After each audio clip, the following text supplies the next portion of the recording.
Hey, hi, hello. Welcome to Diana Emerson today.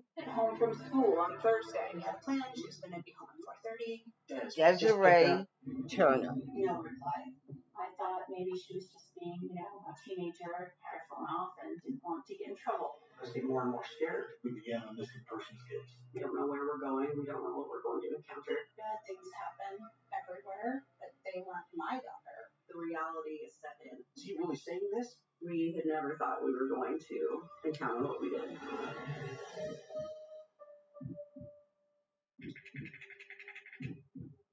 A young woman is missing tonight after leaving a bar with a stranger, then texting help to a friend. You are watching her terrifying abduction. A missing woman's new body was discovered in this ravine. Miraculously, the young woman survived. There is an alarming crisis of violence, kidnapping, and murder against innocent women. The senseless murder has struck a chord with thousands of women. This has sparked a global movement online of women sharing their own fears. They're united under a hashtag, text me when you get home, a phrase that women are all too familiar with.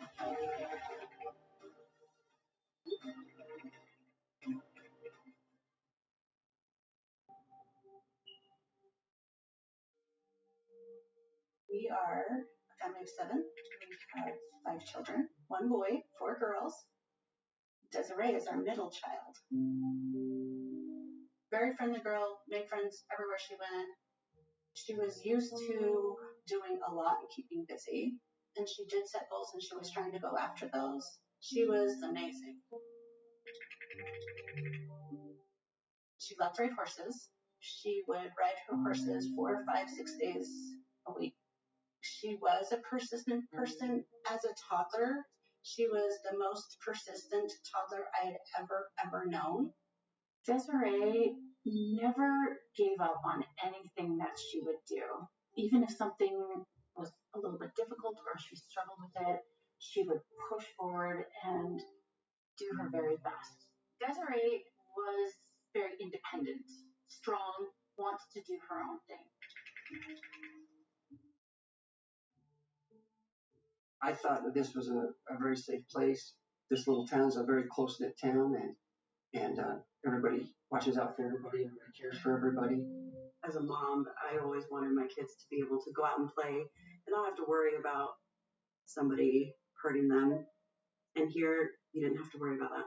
Be safe, watch out, take care of one another, and we'll see you at the designated time when it's time to come home.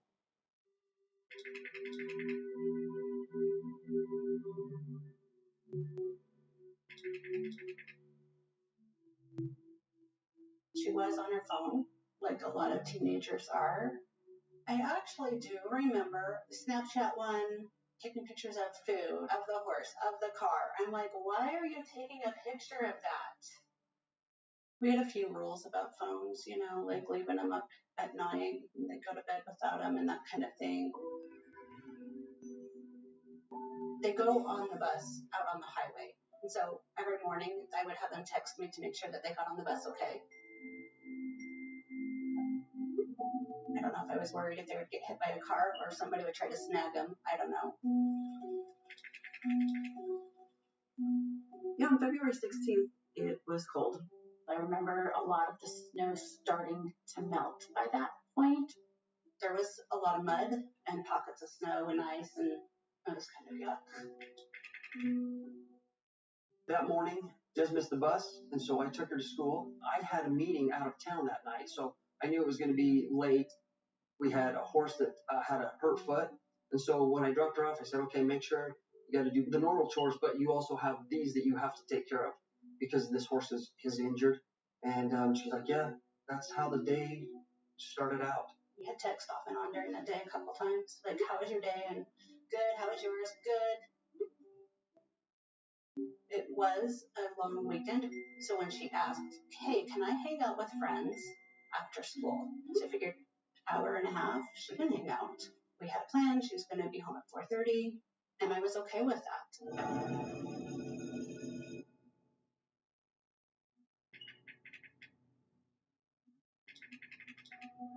I remember thinking, I don't need to know where she's at every minute of the hour.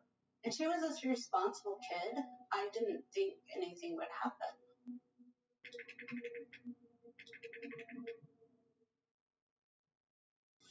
It was 4:38, and Des said she would be home. And because Des is a responsible kid and she wasn't home, I was like, So I tried to call her and no answer.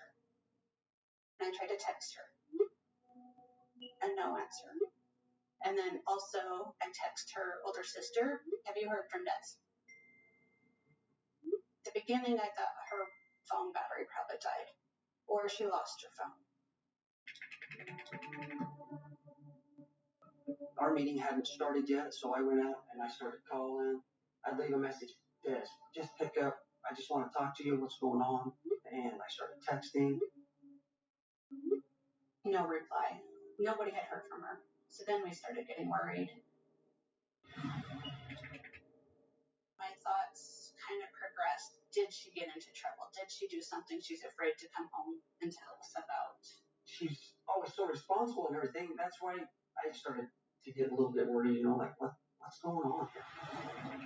Okay, I'm gonna go look for Des, and I ran up to Lake Sinclair and McDonald. I mean, it's a small town. There's only a couple places for kids to hang out, and she wasn't there. I had friends offering yeah, I'll help call, and so we were calling people.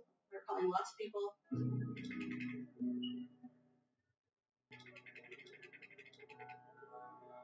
I was imagining a lot of worst case scenarios. Did somebody take her? Did somebody steal her? Is she going to be one of those human trafficking type statistics? So I used social media. I put it on my Facebook page. Hey, has anybody seen Des? She seems to be missing. Don't know where she's at. Then I was getting people asking, what's going on? What's going on? I'm like, I don't know, but we can't find her. So a lot of people went out and started looking for her. All of her friends, they were all trying to text her or call her.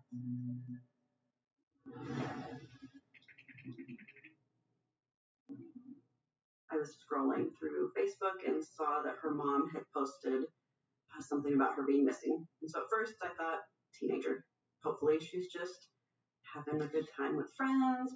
I just don't really think that she would be into any trouble or anything, but it was getting later and later. I didn't call the emergency number. I just called the non-emergency number and I said, hey, my child doesn't come home from school yet. We had a plan. She's not home. Since I don't know where she is and we can't get a hold of her, I just need help. We do get a lot of calls regarding missing juveniles or overdue juveniles, and a lot of times we find them just hanging out with friends or possibly involved in drugs or alcohol. These cases get played down and they get minimized, thinking that this juvenile is just going to turn up in a few hours. But I know in this instance, this was really untypical of Desiree. They dispatched us to the local sheriff's office here and began a missing persons case. I was getting more and more scared about what was going on.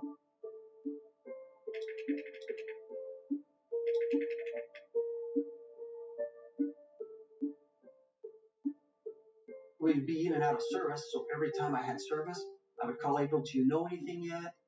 We had a friend make us a little missing poster. I put the little missing thing on social media around 9 o'clock that night.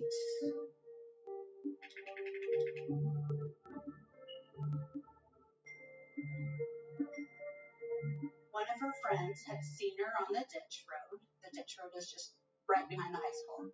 It's a small little trail that goes between the main road and Skyview High School. And so they had an officer look there and didn't see her.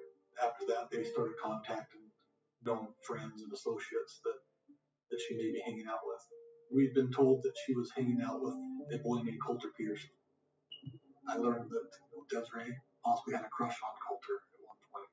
The deputies actually made contact with him that night and spoke with him and his parents, and he told them that he had not spoken to her.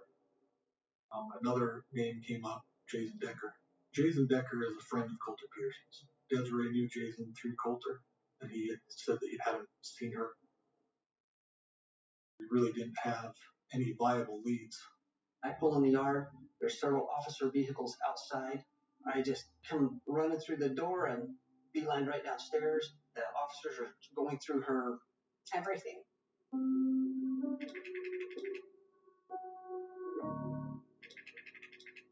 The letter was found at her home as the deputies were going through her bedroom from an ex-boyfriend of Desiree's. He apparently, had feelings for Desiree, and Desiree didn't feel the same. That letter made us really suspect of him. He went right to the top of suspects. I mean, bad things happen everywhere, but they were rare, right? And they weren't my daughter.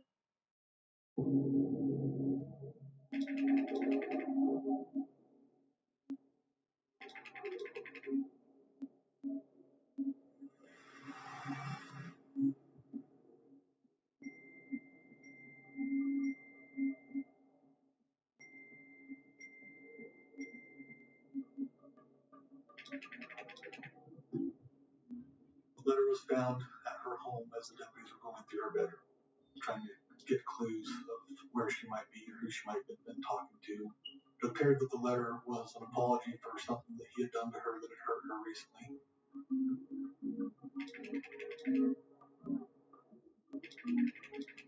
So they sent deputies out to his place, out to his home to interview him and talk to him. I mean, this is a close community. We knew a lot of her friends and things like that. They hang out, they're together, and so I never suspected anybody. I had no idea.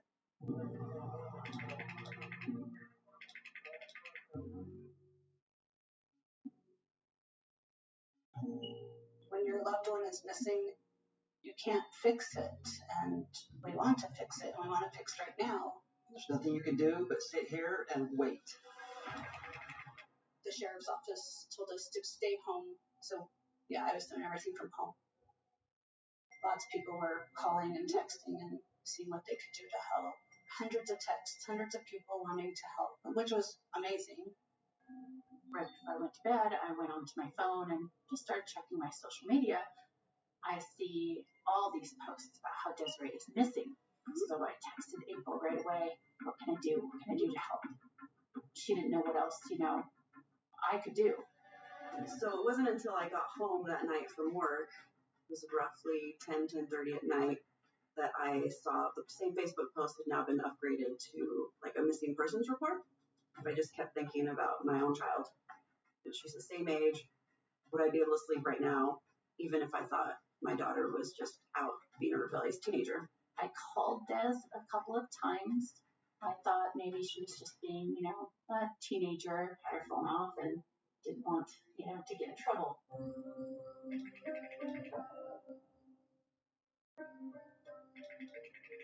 It appeared to me that he was basically telling her, I'm sorry I hurt you, and it was a sincere apology. We didn't really gain any more information from that, so we continued to investigate. So there was just so much fear and uncertainty because we didn't know anything.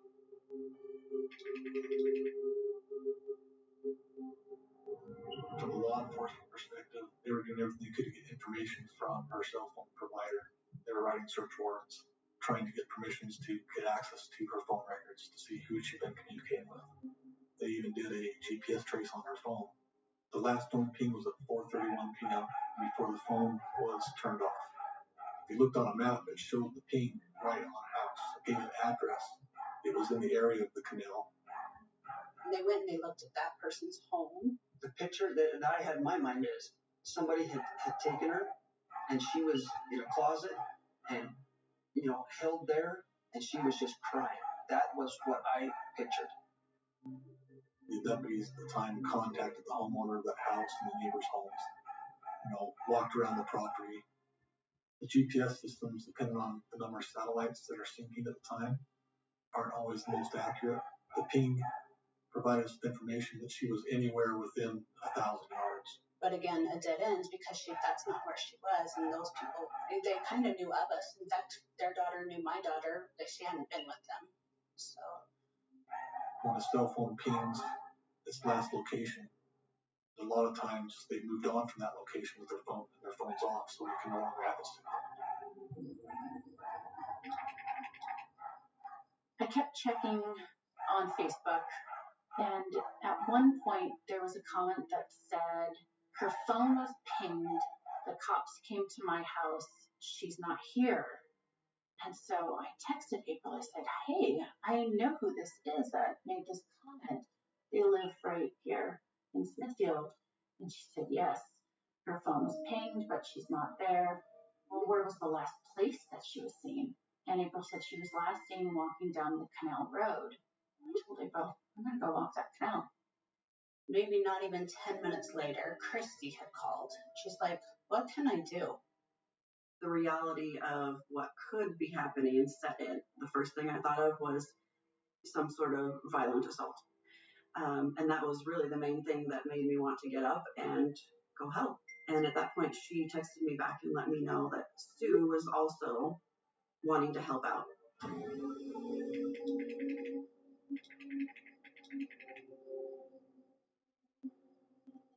It's the middle of the night now.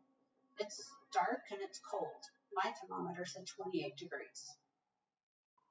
I need to think about this. I need to make sure that I'm better prepared than just, walking down a dark canal road in the middle of the night. I did grab my dad's pocket knife and put it in my pocket. Christy's got her backpack. She's got her lantern. She's got water bottles. She's got snacks. That girl was prepared. Even though we're two adult females, we're still females in the middle of the night. We don't know where we're going. We don't know what we're going to encounter. It was very dark. The path was kind of muddy, but cold muddy, so very uneven. Sue and I are just kind of flashing our lights around. We were just hoping that Des was just being your typical teenager. And she's going to be in so much trouble, she's going to get grounded, and that will be the best outcome. We had never thought we were going to encounter what we did.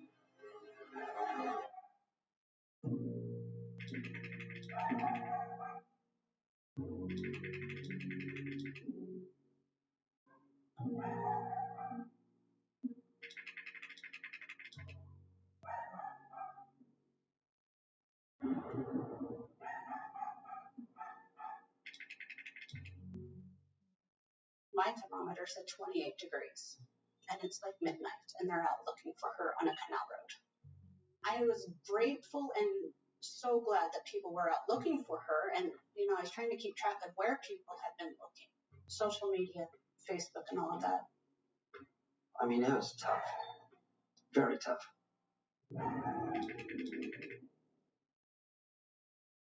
Sue and I were walking north on the canal, looking around with our lights. We stopped a few times looking out in the distance, seeing if we could see anything, hear anything. Sue and I are just kind of flashing our lights around. And I remember Sue said something and kind of cast her light. So I kind of swing over towards Christy with my lantern, and she's like, what was that? And I saw just a little arm kind of go like that.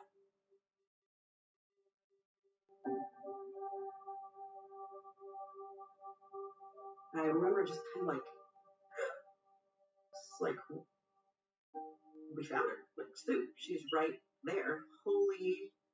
I get over with my lantern, and sure enough, there she is, just lying on the bottom of the canal. She was laying on her back. One of her shoes was kicked off, and she was really incoherent. I remember her big horse buckle kind of shining in the light. I guess the first feeling I had was, holy cow, this is really her. And I just felt relief. She was conscious, but not able to communicate very well. One side of her face was super swollen. At that point, we didn't know how long she'd been laying there, but her body was like ice cold to the touch. Christy takes off her coat. She has me take off my coat, and we start wrapping her up. At this point, Des is kind of moaning, and so it's like, all right, she's gotten hurt somehow, but she's still alive.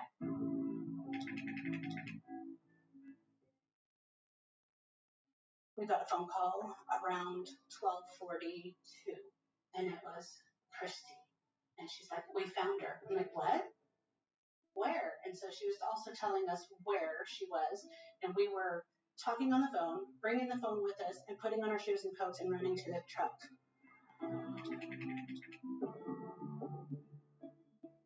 Christy said something like she seemed hurt because she wasn't moving and responding. She's like, just talk to her, just talk to her. So I was talking to her on the phone, like, Des, we're coming, we're on our way. Putting her on speakerphone, and Des, who had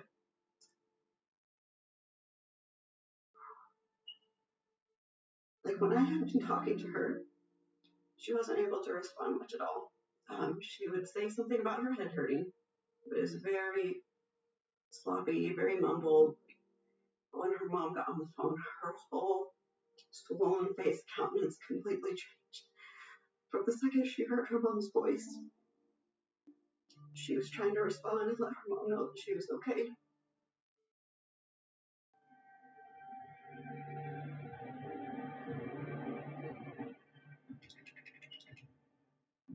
We started running down the canal road, just to holler, Des. There was an officer in the canal down there with her, so I got down in the canal there with him, the officer, and we picked her up, got her in the ambulance. She told me, I'm cold. She said, my head hurts. My first thought was somebody had beaten her up and dumped her in the canal. Let's just get her to the emergency room and see what we got to do.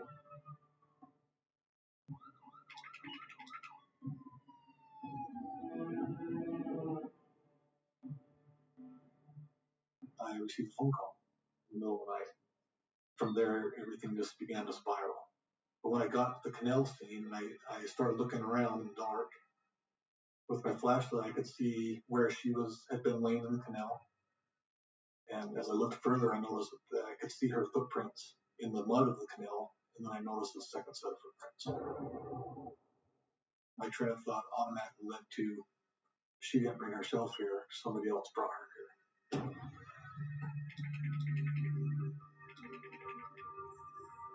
I would say I felt more disbelief that this really happened.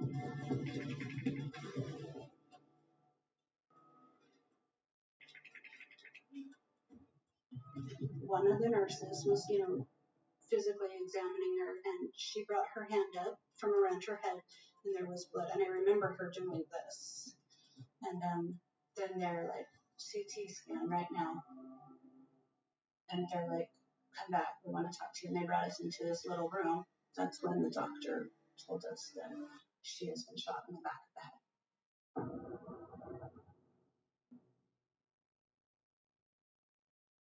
It was very hard to comprehend. And I guess it was like, did you really hear what he said? I mean, is he really saying this? I had never felt so empty in my entire life. It was right there. The doctor told us there in the emergency room that people with this kind of injury don't usually make it. And if they do make it, they don't have any quality of life.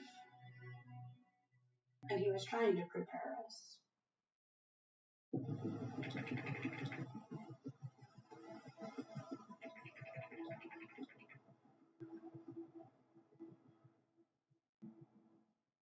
I just remember standing there watching the helicopter take off. Is she really going to make it?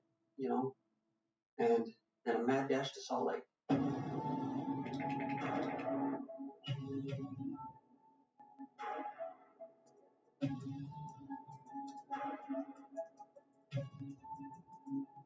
received a phone call from the deputy at the hospital, and he told us that they had performed a CAT scan and the doctor had found a bullet in her head and a small entry wound on the back of her head, which from an investigator's standpoint, that suggests that it wasn't a suicide attempt, it was a homicide. I actually called my dad. I just remember calling him and telling him and just breaking down and crying. Who in the world would shoot my daughter? What's the latest on this terrible story, Jim? Well, Smithville teen Desiree Turner never came home from school on Thursday. Instead, she was discovered shot and clinging to life in a ditch near Skyview.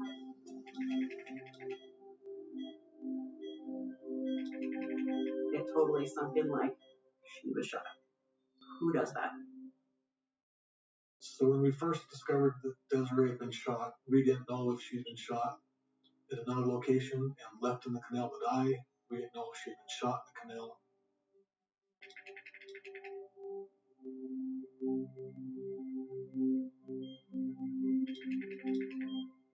She was on life support. She had frostbite on her foot and her hands, and they removed part of her bone of her skull and let her brain swell. The surgeon didn't think she'd make it through the day. We didn't have any leads, any suspects. We ruled out most of the suspects the night before. And so we got on Facebook and we started to make a list of all the people that she chatted with on Facebook and then made a list of the rest of her friends. We waited until the sun came up, brought 47 of her friends in that morning and interviewed every one of them. We got multiple other leads and tips and names, but the two that stood out repeatedly were the name Coulter Peterson and Jason Decker.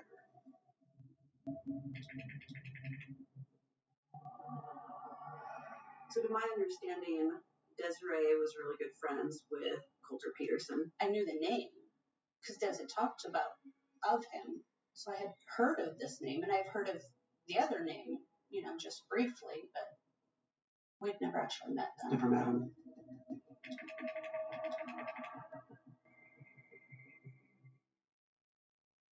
We discovered that one of the phone numbers that she'd been in contact with the day she disappeared was Coulter Peterson. That was a clue because they had already talked to Coulter Peterson, and he's like, yeah, I haven't talked to her in I don't know when, 6 months or something. At one point, we received an eyewitness account that said they had seen two males walking down the road, and one of them was wearing a multicolored backpack.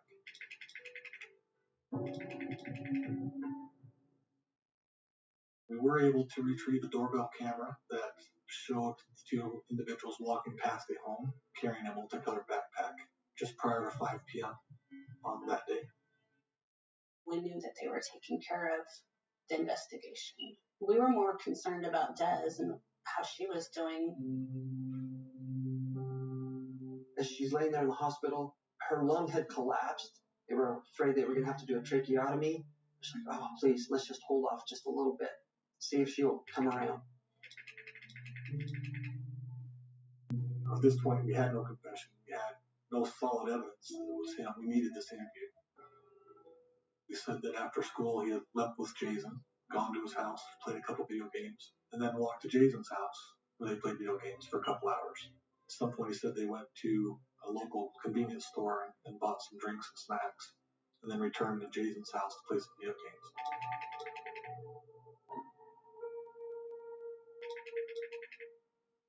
The timeline didn't add up. There was a gap to the timeline that was unaccounted for. It happened to be the same time frame that Desiree's phone had been turned off.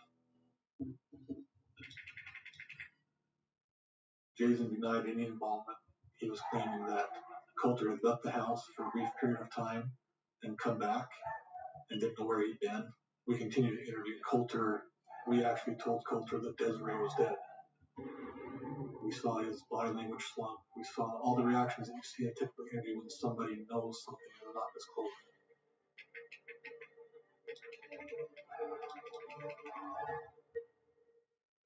He eventually admitted he had used the gun to the back of her head and been the one that pulled the trigger. Coulter was claiming sole responsibility. And so on that night, we actually released Jason Decker and we arrested Coulter for attempted murder. He claimed sole responsibility, which didn't make sense in our heads because he was with Jason Decker this entire time on camera. What unfolded after that was a lot different than I expected.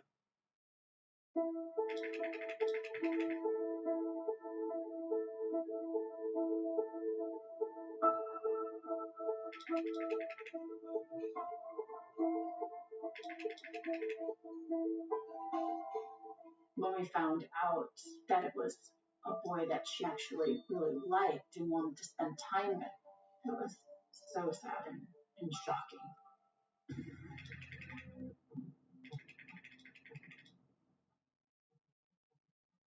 We were able to obtain detailed phone records of our suspects. They had gone out of their way to make sure that their phones had been in airplane mode and that their GPS trackers were turned off. They forgot to turn off their Wi-Fi. We were able to take Wi-Fi information and triangulate their location on the canal at the time of the crime, which later helped us to place them both on the crime scene. He gave us 3 different versions of the story through the course of the interview. The third version, he admitted to being at the canal when Coulter pulled the trigger. His story was that he feared for his life and felt that Coulter was going to kill him if he said anything. He told us that Coulter had taken her cell phone and her tablet and destroyed them and thrown them in the canal. I don't think that Desiree had ever deleted anything from her phone. When we downloaded her phone records, I recall there being more than 40,000 pages of information. Lots and lots of text messages. The day of the incident, Desiree had been wanting to buy a pocket knife and had communicated that to Coulter, and that Coulter had a pocket knife that he wanted to sell to her. We later discovered that was a guise to get Desiree to come to the canal.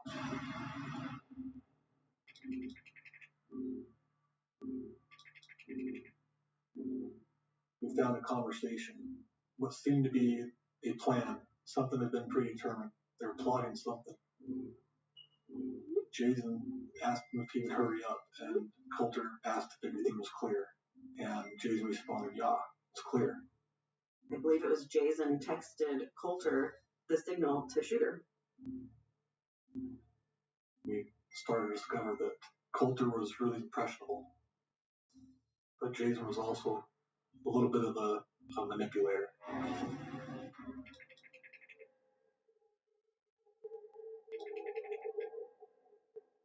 Coulter had told us that Jason had kept the shell casing. When we asked Coulter why he had kept the shell casing, he said for a memento. As we walked into Jason's bedroom, it was prominently displayed on a windowsill above his bed. When we seized that shell casing, we sent it to the crime lab along with the revolver, and it turned out to be a highly probable match that shell casing was used in that revolver. Kids should be harmless. You shouldn't have to worry about kids trying to murder somebody. But it was kids. It was kids that took a gun and purposefully, with the intent to kill, shot her. I was trying to figure out why in the world would they do this.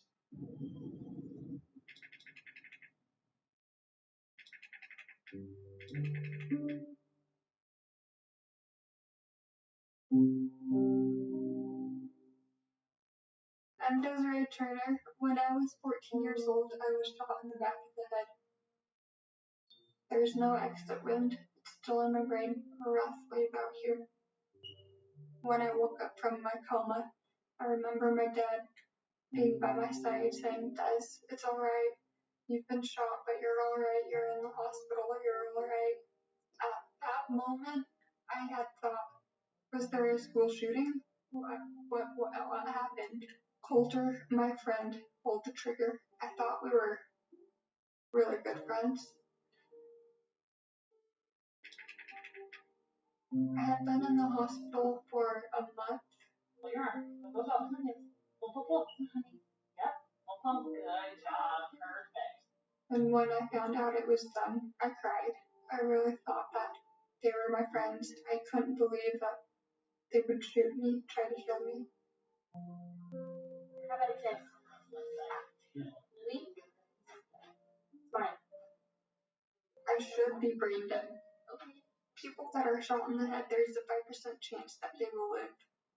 There is a 3% chance that they can live and be functioning like me. So she had to relearn everything, just like a baby. She had to learn how to hold her head. She had to learn how to use her voice. She had to learn how to eat, sit, stand, crawl, walk, everything. She was strong. That persistent person that she was born as is what got her through.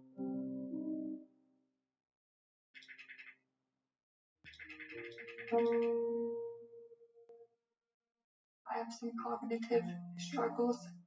I have a medical device in my head, and that's caused me to have 21 surgeries. And then, of course, I lost the ability to move my arm, and I lost the ability to move my leg. I was back in the hospital so many times that I felt like I never actually left.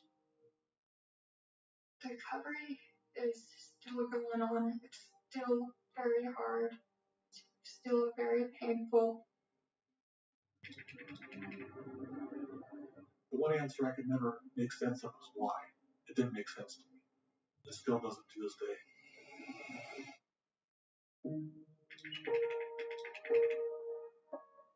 Me and Coulter, we were friends. I hadn't known him for a year or two through school. We talked, hung out. We would communicate through social media, Snapchat. Coulter Peterson is a little bit older than Desiree. I guess they had met sometime the year prior at a little get-together at a friend's house. I did like him. He's a standalone type of guy. And me being in public, wanting to be everybody's friend, thinks everybody wants friends. That's how I thought he wanted to be too. I guess I was just hoping for some time to spend with him.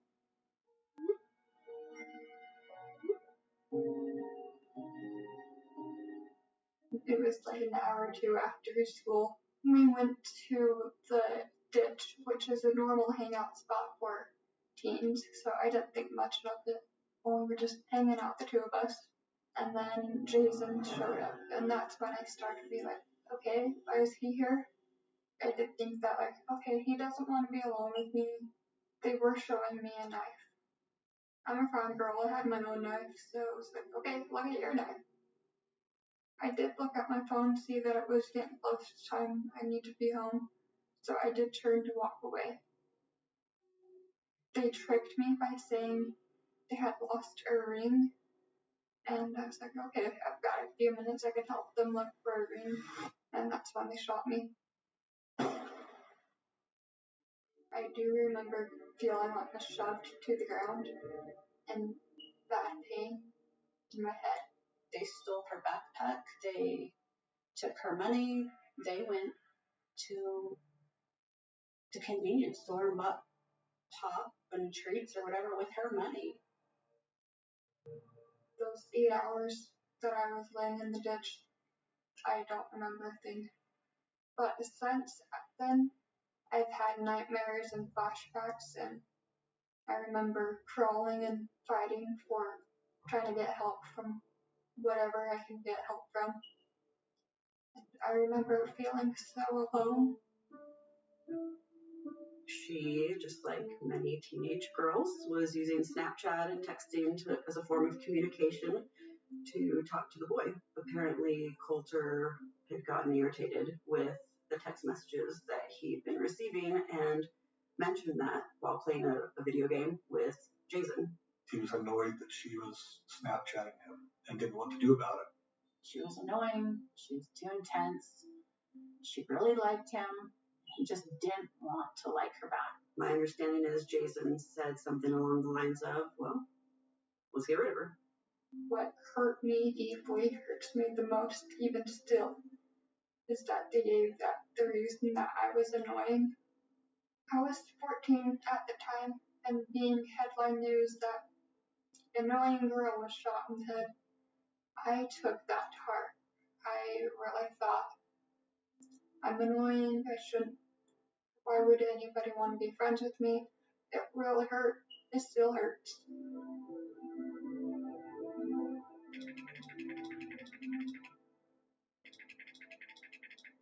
I feel like Coulter was just a pawn to Jason. And Jason was the mastermind behind it. Yes, he participated in it. Yes, he's the one who pulled the trigger. But I feel like he was under a very manipulative influence of Jason. When we searched the Snapchat accounts of Coulter and Jason, I remember that we recovered all kinds of disturbing images and things that gave us the perspective of the life they were living. We were able to recover their game consoles and download all their game history and what games they were playing and when. And we discovered that they pretty much played violent video games all day long. They had desensitized themselves to the value of human life. They didn't understand what that meant. This isn't a video game. Right. This is real life.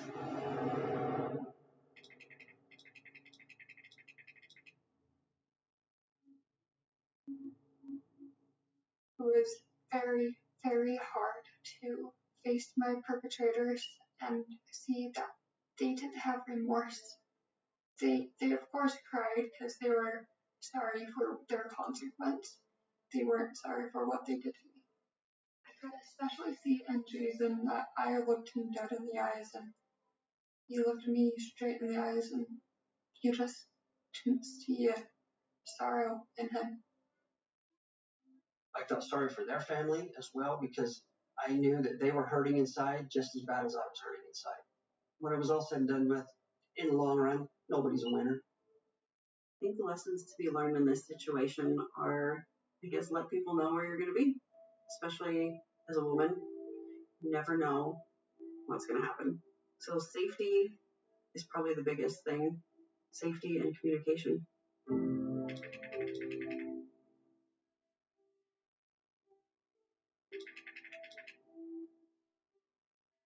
I love flowers, and I have a flower farm, and I grow my flowers and donate them. And I give the analogy, look at this rose. It's beautiful. Look at this sunflower. It's beautiful. They look nothing alike, but still beautiful in their own way. Look at yourself. Now look at your neighbor. You don't look anything alike, but you're both beautiful. Desiree's that inspiration, and she's choosing joy and service.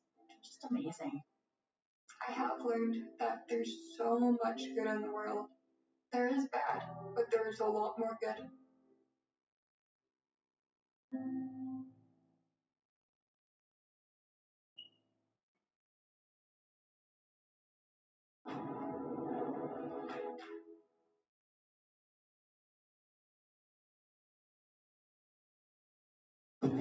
Nikki Hundhausen has been missing since early June. and may have been abducted. She didn't answer, and I noticed that my first original message was unseen. That's not normal. I knew that there was something going on. Something was wrong.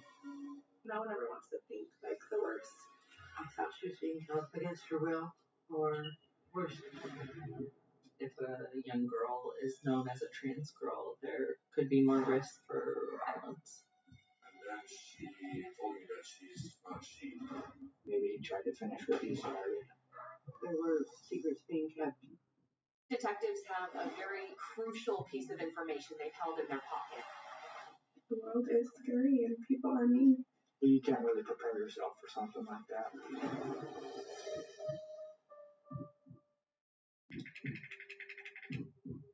A young woman is missing tonight after leaving a bar with a stranger, then texting help to a friend. You're watching her terrifying abduction. A missing woman's new body was discovered in this ravine. Miraculously, the young woman survived. There is an alarming crisis of violence, kidnapping, and murder against innocent women. The senseless murder has struck a chord with thousands of women. This has sparked a global movement online of women sharing their own fears. They're united under a hashtag, text me when you get home, a phrase that women are all too familiar with.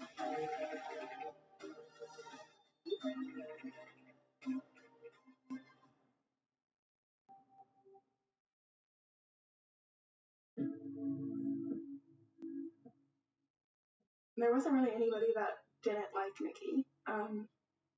Everyone loved her. She was hard to not like. She was aggressive towards all of us with love, though. She had a lot of love and cared about everybody, but she always had that fire. She always just wanted to have fun.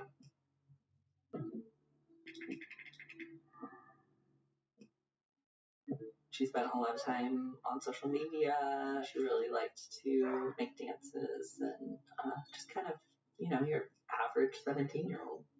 She loved to do makeup. She wanted to be a makeup artist for Nicki Minaj. She would do all her friends' makeup and their hair. She was loyal. She was funny. She was always the peacemaker. She had a light everywhere she went.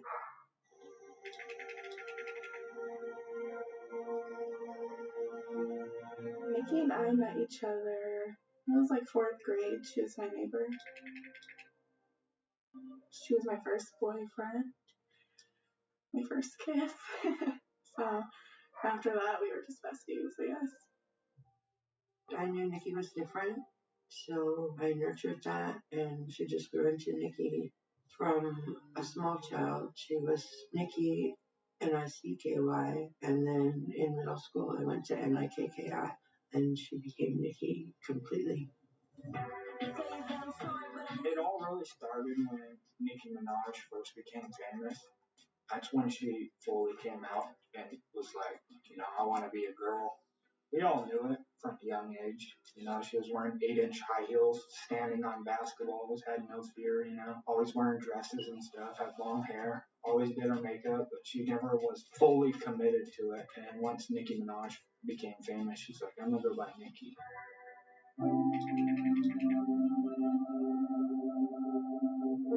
Everyone has mean people. The world is cruel, but it never took upon her, She was still who she wanted to be. It took me a long time to actually fully accept it and just be like, okay, you're my sister, you're not my brother. But just when she broke down and cried to me, that's when I knew. There was a time in high school where there was a transgender girl. She was crying, and Nikki found out why, and she went and found the person that hurt their feelings and brought them to him and defended her. It's a huge piece of who Nikki was. She was always for the underdog. Trans women in general are more vulnerable in the world than other populations because societally there's still a lot of misunderstanding about what it means to be transgender. And if a young girl is known as a trans girl, there could be more risk for people to take advantage of her or to seek her out for reasons of violence.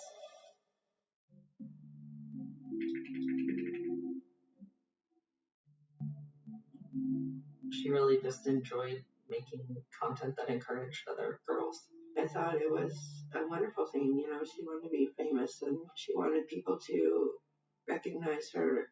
Nikki, of course, she had lots of fans. I remember when she came to me and was like, look, I'm Facebook famous. She showed me, she's got I don't even know how many, too many followers. She loved TikTok. She had sassiness in her and people were attracted to her. Every video was just her being herself, having fun. And I feel like also sometimes it was a facade that she put off being this happy girl when really she was broken inside and messed up.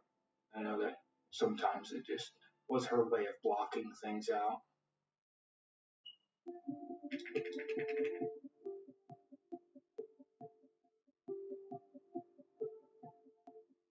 Nikki had a really tough upbringing. Her brother describes a life where they were bouncing in and out of foster care. Their father had been in and out of jail. Their mom dealt with some substance abuse issues.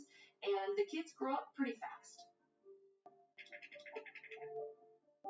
I never really stayed connected with my family while I was in addiction. They would always reach out to me, but I didn't like talking to them while I was in that mind state. But Nikki was the most consistent one. She wouldn't stop if I didn't reply. She'd blow me up, and I'd have to turn my phone off. All that fun, annoying stuff. Nikki was a back-to-back kind of texter. If you didn't answer, she was calling or texting twice. She was a good texter. Snapchat, Facebook, text messages. We communicated every day. A non-stop texter. She would never stop texting. I'd finally just have to call her and handle it. It was usually boys breaking her heart or treating her bad.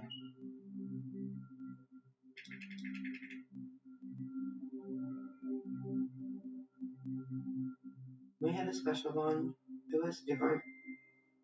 We were pretty enmeshed in one another. Our bond was really strong.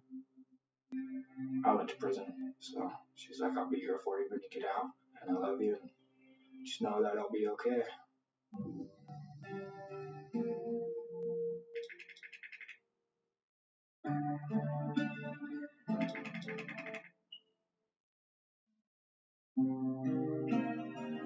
I talked to her the night of June 5th, 2019. It was like 8:34 p.m. the second night. I told her I'd talk to her in the morning.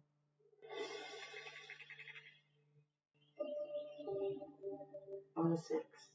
I called her at 11 and no answer, which I thought was kind of odd, but not, she could have slept in. I didn't know where she could be. I thought she was just sleeping. She wasn't too much of an early bird. No one ever wants to think like the worst. I would always talk to her at my work on breaks. I talked to her before I clocked in. She was my anxiety medicine. She would comfort me and I would be able to fulfill my duties. After talking to her,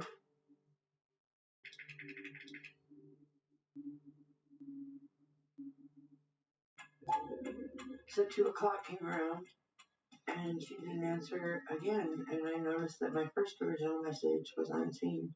I started to wonder what was going on because that's not normal.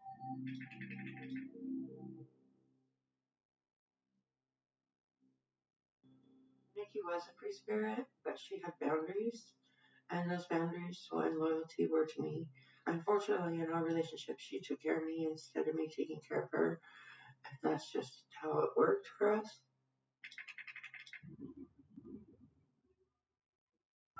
I called my mom while I was in jail just to see how she was doing. And she explained everything to me about how Nikki hasn't gotten a hold of her, and they constantly text. Their communication is it's a lot, they talk all day long, nonstop. She was famous for putting selfies on, every day.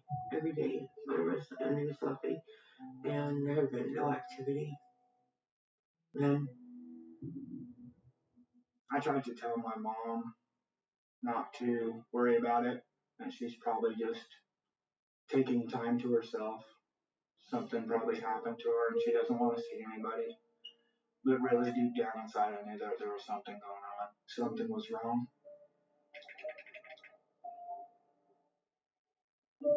I was texting Nikki to get a hold of everybody. She never responded. Nikki's gone, called the police. They knew what was going on. None of the information seems to lead anywhere. People held out hope. What happened on the trip? I thought she was being held against her will, or worse.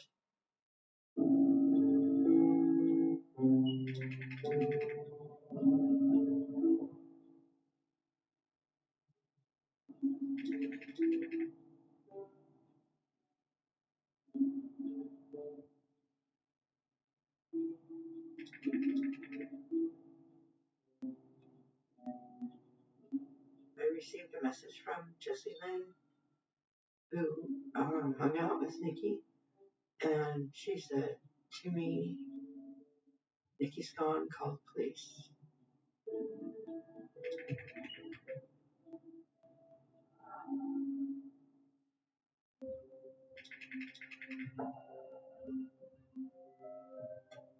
I thought she was being held against her will, or worse. Sometimes there was good thoughts, sometimes there was bad thoughts. I was hoping maybe she went on vacation with a friend to the beach and just turned her phone off. Personally, I felt like she got kidnapped, I didn't know who did it or how it happened or anything like that, or who would have wanted to do it, but that was my thought. My first suspects were the girls she was staying with. I would message them, they would never reply. They knew what was going on. It wasn't communicated with everybody else.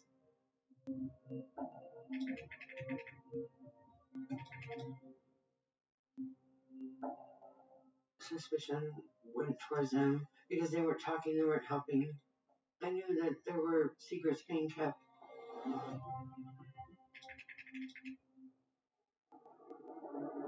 I did not expect foul play immediately. A couple weeks in, I did start to, wonder and think about it more. At first, it wasn't taken too serious, like she was lost or, they were trying to make it more so like she was out on her own will. I knew that wasn't true.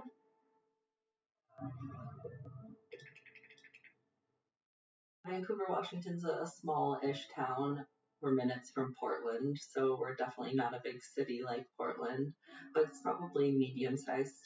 Word got around through Vancouver and the Portland area pretty quickly that a young trans teen was missing. Locally, Nikki's disappearance was very widely covered. A Vancouver teen is missing and believed to be in danger. I thought the more media exposure we got, the higher chance of finding her. During the search, I was in prison, so I would always call my family and see what's going on. And they would always be like, oh, we're putting up flyers over here or over there. They haven't found nothing. It was very rare as a community member while Nikki was missing to go anywhere and not see the missing flyers. They were almost everywhere in Vancouver, in every Starbucks and every grocery store, and almost everywhere you went, you'd see these photos of Nikki as a missing transgender teenager. The community definitely rallied around Nikki's disappearance. They got several tips where people said they saw Nikki like at the grocery store, and one guy who was like in prison in Oregon had left him a tip, and he was like, I was out with her and it was BS. None of the information seems to lead anywhere in terms of the tips that law enforcement was receiving.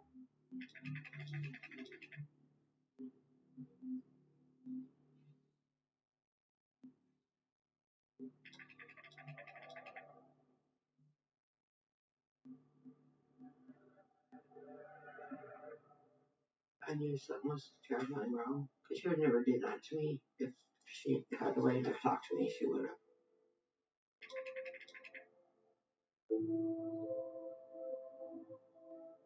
I slept with my Bible, and I put her sweatshirt that she had sent home with me the last time I saw her as my pillowcase, and I just prayed, because I knew something was wrong. I had a feeling that something really bad happened. Just like that older brother instinct, knowing that there's something going on and that there's something that happened. When she was missing, I texted her quite a bit. I didn't want to think somebody did something to her. I lost my mind. I ended up in a mental health facility. Sometimes I would call my mom, but I know it was really, really hard, so I didn't really like talking about it with her because it was the hardest for her. Nikki's disappearance was absolutely crushing to Lisa. Her daughter was gone, and the two of them were so close that it was very difficult for Lisa to continue on day to day.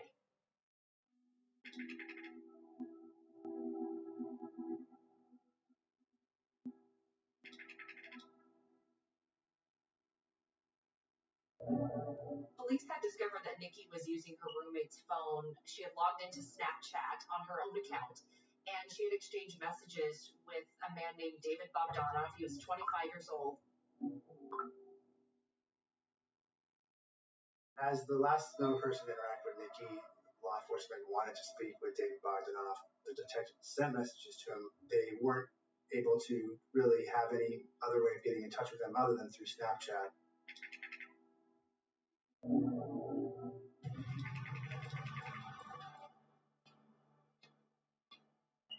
She got shot a couple years before. What my mind went to is maybe he tried to finish what he started.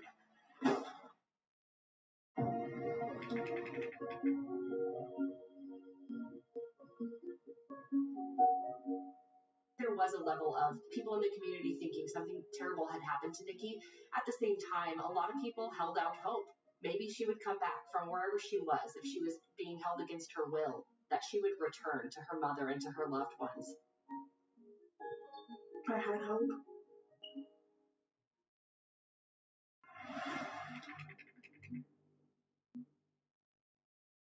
When Nikki reached high school, she also fell in with a tough crowd.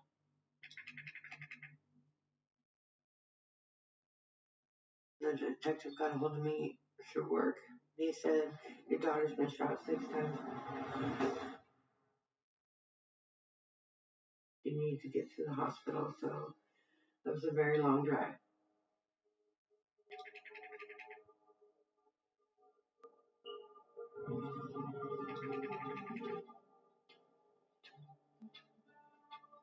One went through her neck, through and through.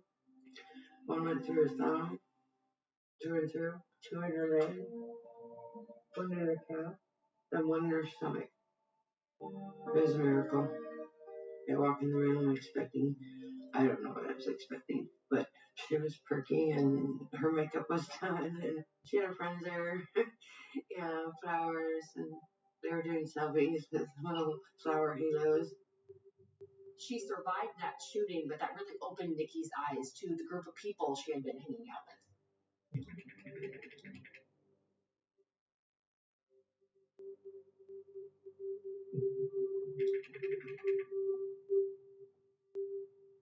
Something that I thought about a lot was just like who would have done it, who could have done it, and that's the only person that I could think of that actually have done something like that to her already, you know, so maybe they cross paths again.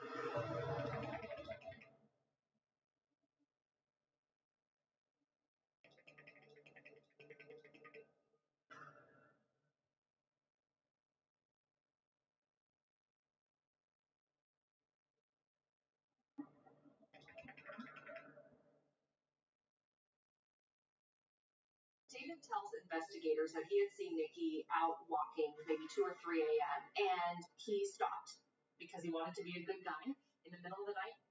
Offered her my jacket because it was really cold outside. He then goes on to admit that while they got to talking, he shared a bottle of vodka with her that Nikki ultimately took back to the apartment. Did give her my Snapchat name once, just exchange Snapchats, and she didn't have a phone with her. So they did part ways. She went back home and made plans to meet back up with him later in the morning. If she told me that she was meeting up with somebody from Snapchat, I would definitely tell her to be careful. I would definitely tell her to text me when she got home. You don't ever know, to get picked up by somebody is a little scary. This would have been around 5 or 6 in the morning. She goes to leave to meet up with him again. The roommates tried to get Nikki to stay and to not go back out because it was in the early morning hours. David tells detectives that upon their second meeting, when he goes back to pick Nikki up, they go in his vehicle and they go drive and they park. I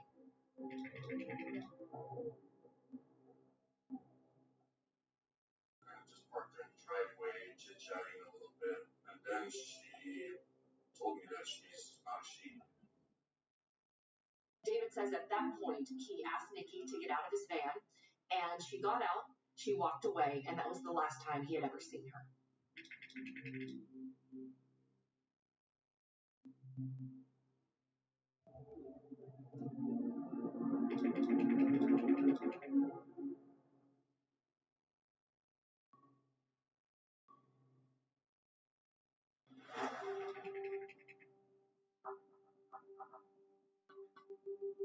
That 6 months was probably the longest 6 months ever. I thought about it all the time. Local media stations would do kind of a monthly check-in on the disappearance. Nikki Kuhnhausen hasn't been seen since early June. They're offering a $2,500 reward for any valuable information. When I was in prison, I didn't call her. I didn't really want to because I feel like that would be something like she didn't answer would make like that gut feeling come true. It was tough.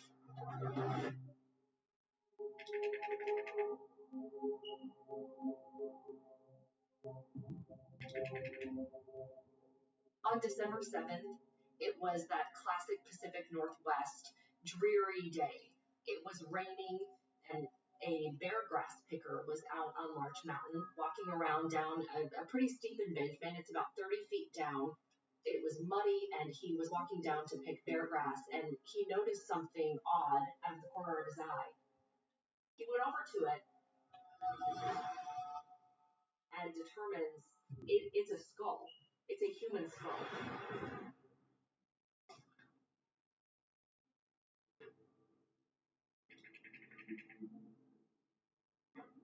What searchers began to find was pretty horrifying.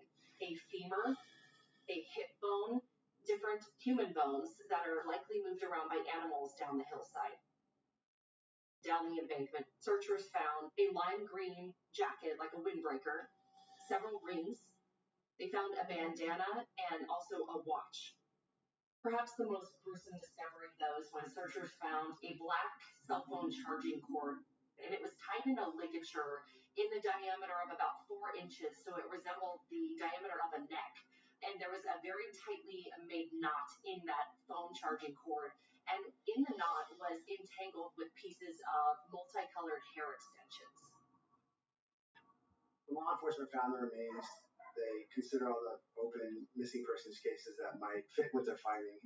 There were several active missing persons cases in Clark County. They knew Nikki was a strong possibility that this could have been Nikki's remains, and so they started pouring through her social media posts. So they went through her photos. Quickly, they were able to look at items of clothing that were found at the location and compare those to things that Nikki had posted in some of her pictures.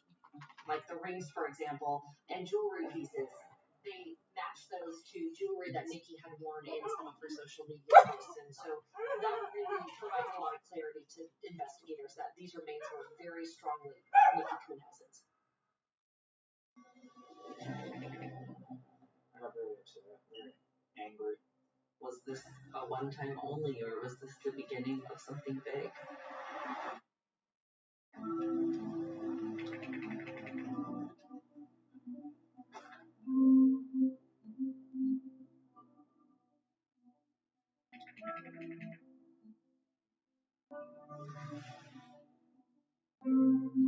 Law enforcement fairly quickly were able to identify her as the most likely individual who this was, and that was later confirmed eventually by DNA and dental records.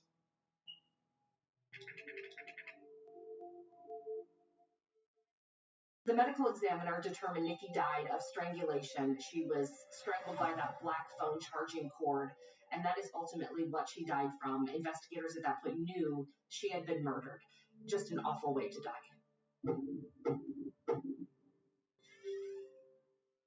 The detective came to my home and told me that they had found her. I fell to my knees. I broke down and I was walking back from dinner in prison, and I asked the sergeant if I could make an emergency family call because I had a weird feeling, and then she asked me my name, and I guess my dad called the prison so they can tell me what happened. She's like, oh, I need to talk to you in the office. And when we went in there, she told me what happened. How I found out Nikki was found was through Lisa calling me. She told me they found her remains.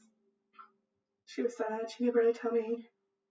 I immediately called our friend Ariel, and she came over, and my mom just like hugged us. And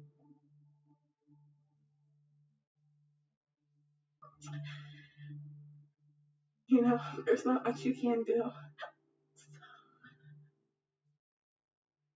It's very just overwhelming. I try to prepare myself for it. But you can't really prepare yourself for something like that. You can try your hardest, but it'll never happen.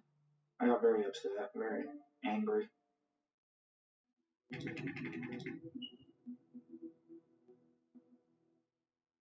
I was heartbroken for our community, for the queer and trans youth in Vancouver. It's easy to forget how deadly the world can be for trans people, and I think for the community as a whole, it brought it into our front yard to have to look at the fact that it may not be safe to exist living as our true selves in our current places that we live. The LGBTQ groups that I'm in, for Vancouver specifically, began to kind of light up and just express condolences and grief. Later, there was a memorial service held for Nikki. Hundreds and hundreds of people were there. It really brought some sense of unity during a terrible, terrible tragedy of this teenage girl who was killed. It brought people together who some had never met each other. And it was a really beautiful way of not only honoring Nikki, but really bringing especially the LGBTQ plus community together. I think as a trans person, you're always aware that it's not always going to be safe for you to be you. And then after Nikki's remains were found, there definitely was some fear and apprehension going out, wondering, is this going to keep happening? Was this a one-time only, or was this the beginning of something big? Transgender teens are facing a higher risk of violence and assault. Are faced with these kind of situations more often than those who are not transgender, and a lot of such cases are not always solved. I think that trans people are often the subject of sometimes violent attacks, sometimes very hateful and hurtful attacks. I think there is very much a lack of understanding from the outside world about who trans people are and why, and sometimes that manifests into really hateful acts of violence. The world is scary and people are mean. I just wanted to know who did it. As soon as Nikki's remains are identified on Larch Mountain, investigators go and they pick up David Bogdanov.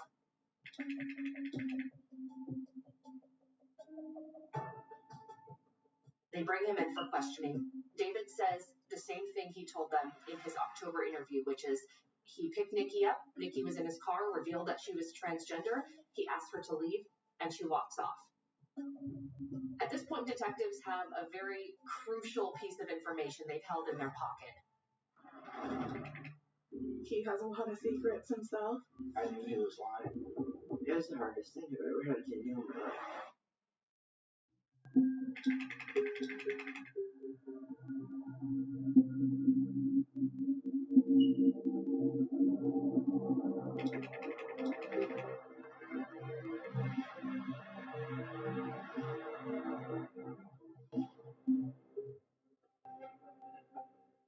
At the time we talked, I didn't have the benefit of all of your phone records, okay? But now there's been some additional analysis done. So your phone left and then went east, out past Larch Mountain.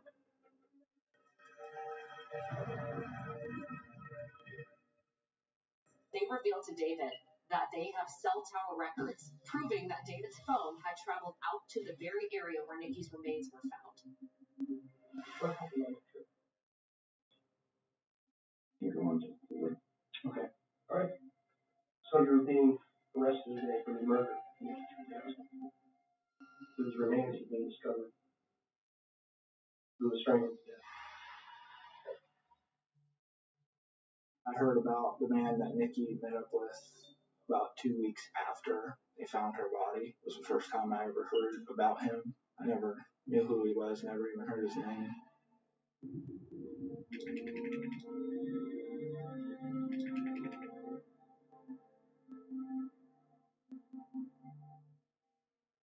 Once Nikki's remains were found and David Bogdanov was arrested, it became more clear that this was likely an anti-transgender murder. It was because she was trans.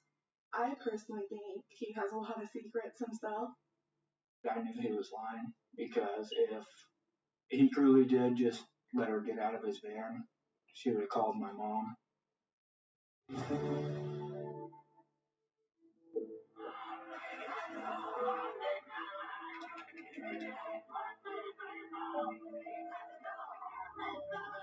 The Justice for Nikki Task Force was formed after David Bogdanov was arrested to bring attention to Nikki's murder, and then also push for Clark County to add malicious harassment, which is Washington State's version of a hate crime. He was initially charged with murder of the second degree, and then very shortly after, an additional charge of malicious harassment was added. More than 2 years after going missing, Nikki Kuhnhausen's family is one step closer to justice. 27-year-old David Bogdanov is charged with the teen's murder. I had to be really strong and be there for Nikki. I broke down after each session. It was the hardest thing I've ever had to do in my life. Seeing Nikki's friends and family in the courtroom during trial, it's just a reminder of the fact that there's a lot riding on getting this right so that there can be justice for Nikki. David Bogdanov seemed very smug, like he felt like he had this handled. He didn't appear, at least from my perspective, like that he felt guilty or that he was sad. I looked into his eyes. I don't think he ever looked at us.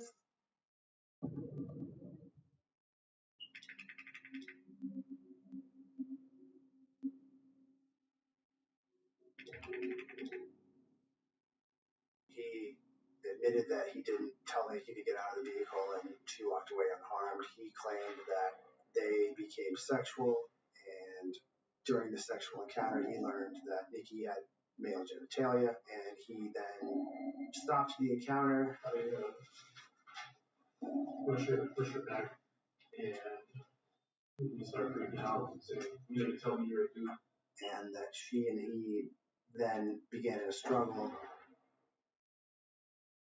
David says at this point, Nikki goes for his gun that he kept up in the front of his vehicle. And so David tells the courtroom that he felt his life was at risk. This is a completely new revelation. And all I can think is, oh my God, I'm going to get shot right now. David then says he grabbed the nearest thing he could, which was a phone charging cord in the front of his vehicle. He said the only way to restrain Nikki, he claims, was by holding the cord up against her shoulders. I grabbed her cable and put it around her and pulled her back like that. And then pulled her from keep going forward. When pressed about this fact, well, how did the cord go up around her neck and tie a knot? David's only excuse was the cord slipped up around her neck on accident in the scuffle. Investigators and the prosecutors knew that wasn't true because the cord wasn't just around her neck, it was tied in a knot around her neck. During the trial, I heard David, lie about Nikki and not have any remorse, That was pretty devastating. I don't know what I was expecting. I just was expecting him to be a little bit sorry. And he wasn't. I think that the violence is all precipitated by him finding out that she's transgender. And so to me, it feels very much like a trans panic defense with a self-defense spin. The gay or trans panic defense is difficult because you basically have to have a mental health expert who's going to be testifying for the defense, who's going to say that the defendant, upon learning that the victim was either gay or transgender, this caused them such a mental state that they were either not aware of what they were actually doing or that they were not able to discern between right and wrong. It's an incredibly high bar to reach. When David did his first police interview in October, when he sat down and denied knowing what happened to Nikki, he said something that was very pivotal in the investigation and something that really stuck out to investigators as far as a motive. It's disturbing when around a gay person or somebody bi or transsexual or something else. I just got disgusted and I asked her to just get out. He used the words shocked and disgusted to investigators that really stood out that this could have been motivated by hatred for the fact that Nikki was transgender, ultimately a hate crime. I was thought that it is a sin and it's not okay. I was angry. I was hurt. I was devastated. I don't normally project hatred, but I had hatred for him. When he took the stand, it was very obvious that he did not have remorse. The only tears he cried were talking about how it felt to have had sex with someone with a penis. He's not emotional about the fact that he killed a teenager. He's emotional because he's embarrassed for what his family might think of what happened. The first thing I think is that you call police. And I think that they're not going to believe me. I've been up all night, not sober. The dead person's in the backseat. At that point, I thought I need to get rid of the body. And so he tried to get rid of as much evidence as he could and fled the area. He just turned out to be a monster. Just a monster who had hatred inside of him. And he killed my baby. After dumping Nikki's body in the woods, David bought a same-day flight out of Portland to Ukraine. That showed a guilty conscience. That wouldn't have backed up the story of self-defense. David wanted to leave, and he wanted to get off the radar fast.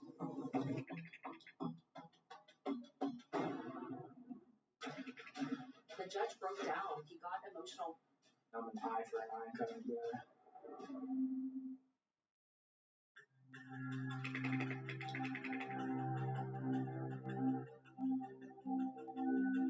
The jury deliberated for 2.5 days, and there was discussion of a hung jury, and so we weren't sure the outcome during the verdict reading. We were all holding hands, just really, really hoping that we were going to hear the guilty on both counts. I had my Justice for Nikki team there. I had a lot of support, yeah. Pink masks, Justice for Nikki.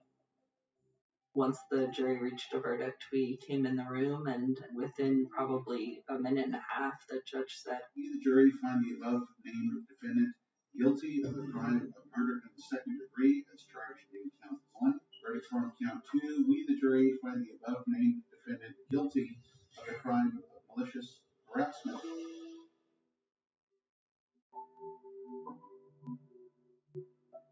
I was relieved when I heard the verdict.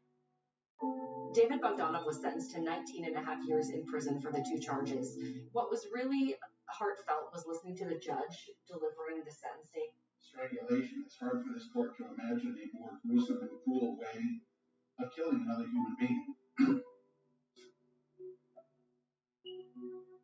The judge broke down. He got emotional when talking about the fact that a teenager, a 17-year-old girl, will never come back to her family.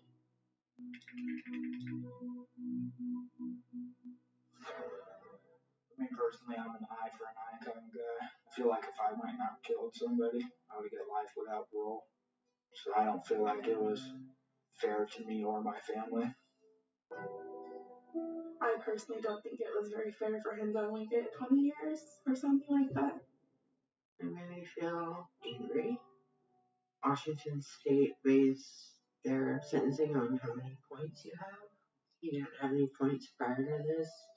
That's why he wasn't given a life sentence. I found that very frustrating. Very frustrating. Because of the malicious harassment being a very low crime in Washington State, it didn't add much to his sentence. I wish he would have gotten life. He took a young person who had a bright future, and he maliciously took that from us.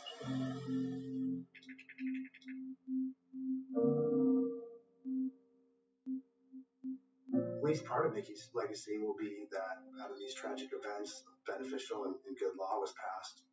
Specifically, Nikki's law taking the gay and trans panic defense officially off the table for anyone in Washington State.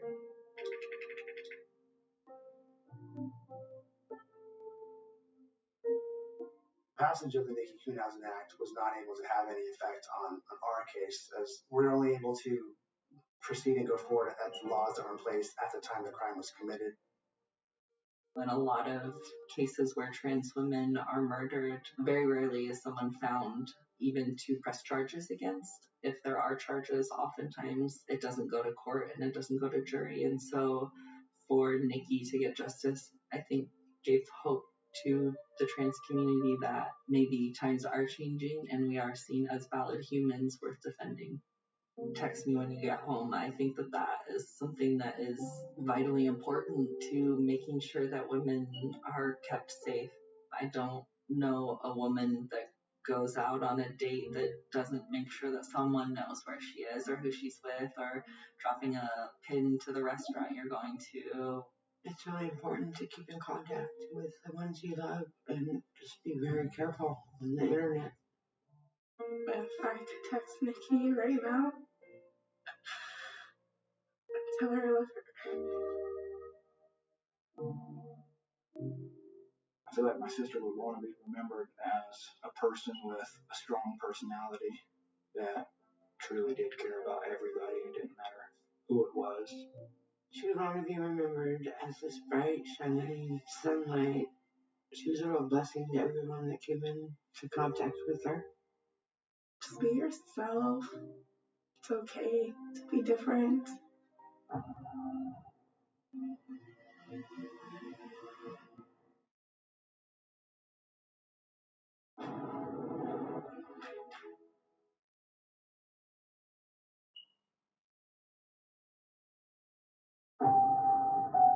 Elizabeth Shove walked off her school bus and vanished into thin air. We can't find Elizabeth. The gravity of the situation is setting in. She just disappeared. I didn't know that she was offered a ride. There were people on horseback, bloodhounds, air patrol. It was a pretty massive effort. What is going to happen? She let me see a text message. I had a moment of hope. I hope somebody's not playing some kind of trick. I wanted to believe with everything in me that it was her. What are you to find out where that text originated from? My mom's. I'm like, who's this person? We're looking for living Elizabeth because I just couldn't imagine the worst. I was terrified. Were we too late to save her? I just recall turning around and seeing what looked like the mouth of hell.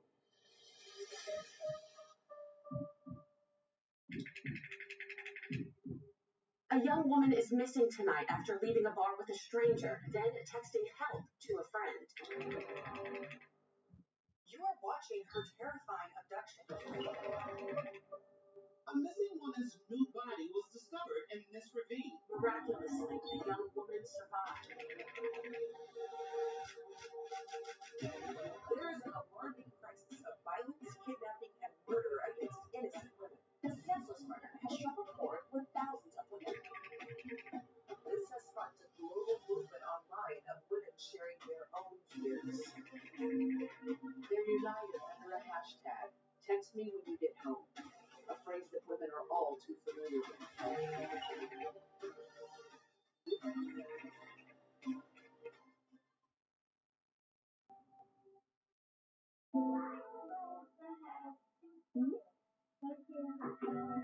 My name is Susie Shove, and Elizabeth is my sister. I'm the oldest, so I'm 5 years older than Elizabeth, and then we have a brother, Donnie, who is 2 years younger than her. She was a typical early teenager, into music, video games, had a boyfriend that she was really into, still really close with family. We would get together and do stuff all the time. Ever since we were little, we've always had like a good bond. Strong, loving, best sister I could ask for.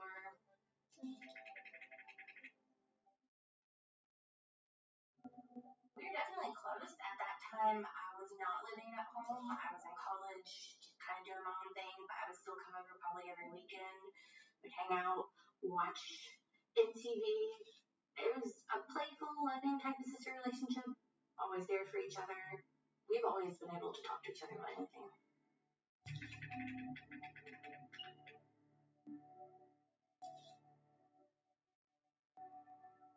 She was very loving, always family oriented. She was very sweet growing up, very mindset toward other people and wanting the best for others.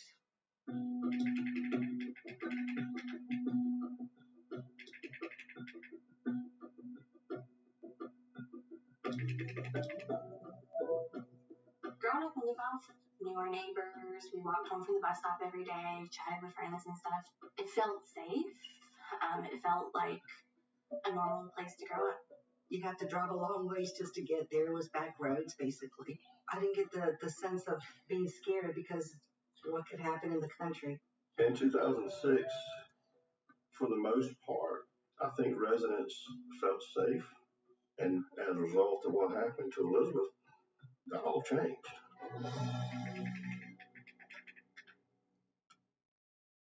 A typical day for them coming home would be get off the bus, walk to the house, eat, have a snack, do homework, that type of thing. After I moved out, my mom would have Elizabeth and Donnie call her at work whenever they got home from school. There was never a place where she didn't know where her children were.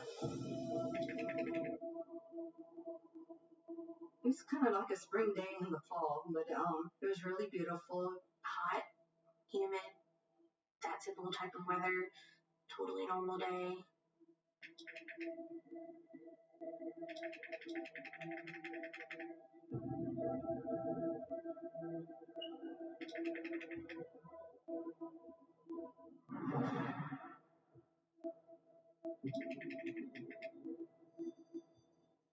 I was supposed to actually go and cut her hair, and I was trying to wiggle my way out, and then I got like a second wind, and I said, okay, I'll go. And that's when everything started. Her walk from the school bus to home, it was a good long walk up a hill. The bus would drive up to a stop sign, and then that's where they let off the children, and they would have to walk up the hill, a little dirt road, and then to her home.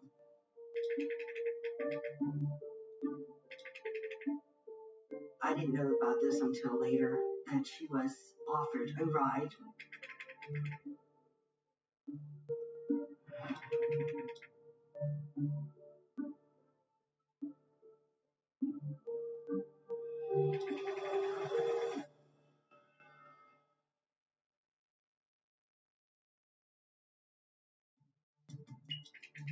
was calling their house, and her brother answered. He goes, "Oh, she's not here." I said, "It's 4 o'clock. You sure she's not there? She should be home."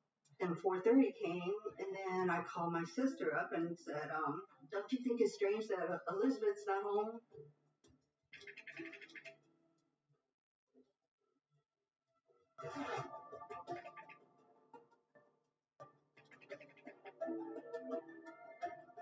I didn't hear nothing for a while. I was like, "What's going on?" And they said, "We can't find Elizabeth."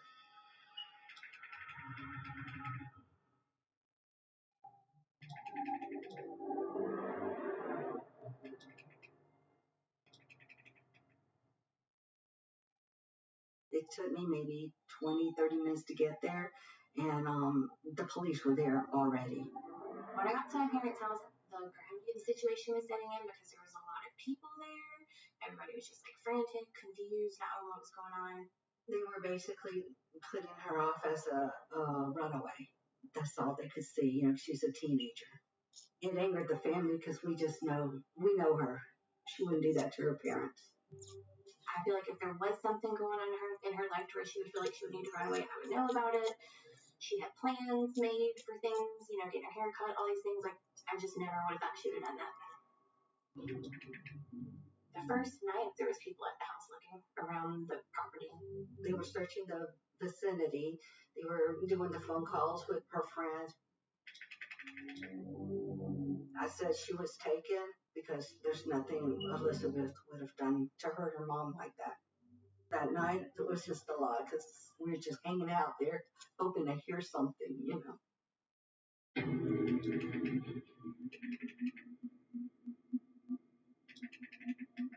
I responded to the home, met with the deputy who was on the scene. The conversation was, "We don't know anything. She just disappeared. We've talked to a couple friends. She got off the bus. That's the last anybody's seen of her." When I got on the scene that morning, there was a search underway at that point already. We had volunteers. There were people on horseback. There were ATVs. There were bloodhounds. Air Patrol was put in place. Elizabeth's family got together and was giving out flyers. It was a pretty massive effort. We were walking in groups, and it was really thick. Nothing but wooded area. You could get lost. You know, back then, the services with GPS, it was very hard to get signal. You feel like you're never going to find anything. We were searching by grids, and once we'd clear a location, we would move to another location and set up a grid and start doing line and grid searches. We were not looking for nobody. We were looking for living Elizabeth because I just couldn't imagine the worst. Mom and Dad's posture, words, and statements to me made me feel this was highly unlikely a runaway. She didn't have a phone, so there's no way we could go through her contact list. We had to give her a list of friends, and I know they were looking into a couple friends up the street. They were asking a lot of questions. At that point, nobody knows anything. She did have a boyfriend at that time. They asked him all the questions and all that. Without getting too specific, I thought we had an abduction, but we had a line we had to be careful with is alerting the community and scaring the community.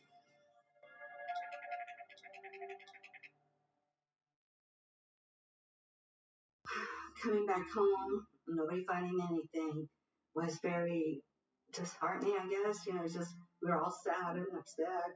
The nights are on the colder side. We were thinking how cold she could be. I'm sorry.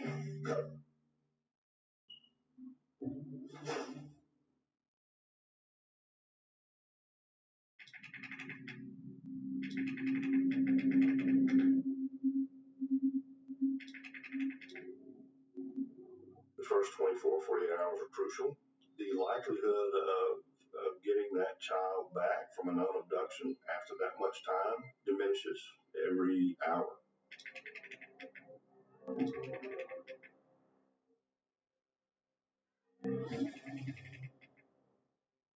were just continuing to move forward with the goal in mind, get her, bring her home, and find her person responsible. We were using the media as much as we could. Elizabeth Shope walked off her school bus and vanished into thin air. We used the United States Marshal's Office. We had law enforcement officers from other jurisdictions calling, wanting to help. They were involved. They were coming out offering to go in the woods with our trained people, and some of them did. Elizabeth's dad, he went out, multiple times on his own. The first few days, we were standing at the end of the road, handing out flyers, and every day there was just a lot of people that I didn't even know.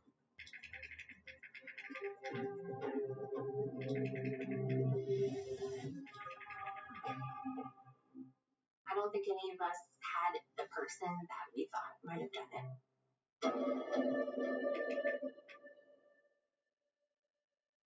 During the search, we had a difficult time with the thickness of the woods and the underbrush and the briars. Flying over, just speaking with the pilots, they had a difficult time with being able to identify things on the ground.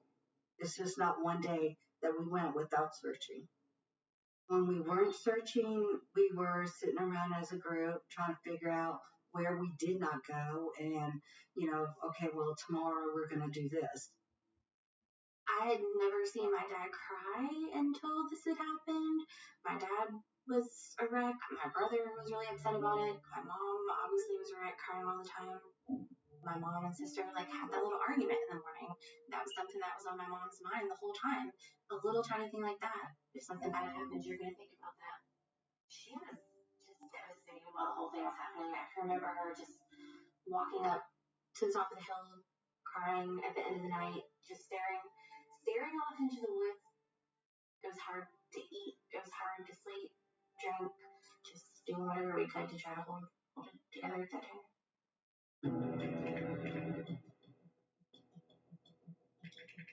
We were continuing to follow up leads, phone calls, got a tip line open. We received hundreds of tips, maybe even thousands from everywhere. She was spotted in a truck in Texas and all these things you have to follow up.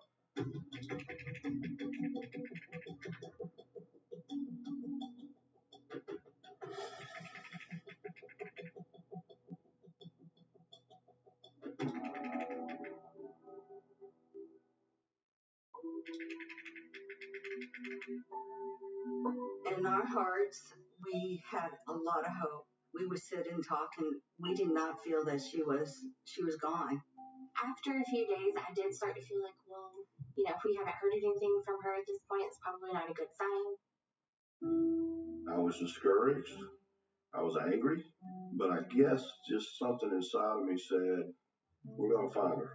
It was just an old investigator's intuition that we were going to find her. Now, I didn't know if we'd find her alive, but I was confident we would get her back.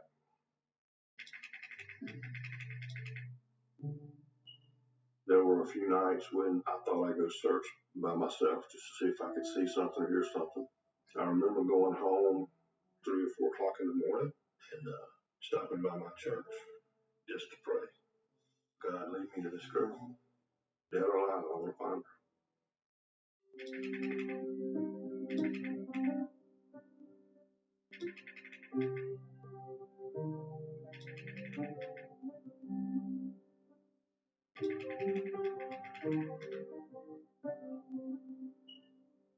I was supposed to go pick up my brother-in-law and my sister at their home, and when I got there, I said, okay, let's go. We're going to be running late. And she goes, I'm not going. And I'm like, you got to. This is for Elizabeth. You got to go. She goes, I can't go. And I just thought, what is going on with you? Why don't you want to go? She goes, I just can't go. She wasn't telling me exactly what was going on. She took me to her bedroom and she let me see a text message. It said, hi, Mom, this is Lizzie.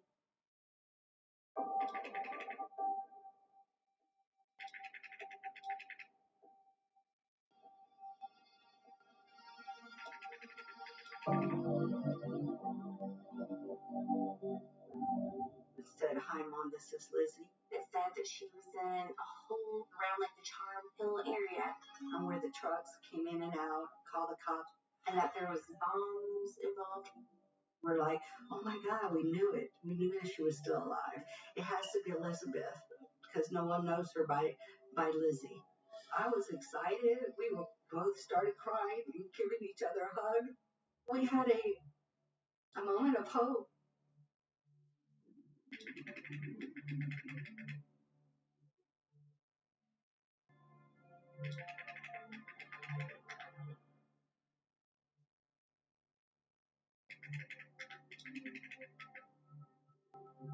It's actually a mile away from her home. If you were up at the top of her hill and looked across the road, it would have been in the woods back there in that little area. I hope somebody's not playing some kind of trick or trying to be cute or trying to be funny. That was my initial thought. I wanted to believe with everything in me that it was her. It's like if she's texting us, she's alive, she's at least settled well. But then at the same time, you don't want to get your hopes up. But when we saw that her name was spelled L-I-Z-Y instead of L-I-Z-Z-Y, that was kind of what made us think even more that it was her, because that is how she would spell her name. We've heard different things of people trying to be malicious or something like that, but there's no way this could have been not her. This is her. You know, it had to be her. When I was able to read what was in the body of that text, I said, no, this is it. This is her. It was descriptive enough that it made sense as an old investigator that this is our girl. And when I spoke to Mom was 100% sure it was her. That was good enough for me. And we need to get busy finding out who owned that phone. And we need to find out where that text originated from. So at that point, we enlisted the help of the United States Marshal Service. They have a system in place where they can come in and triangulate where a call or text was originated from.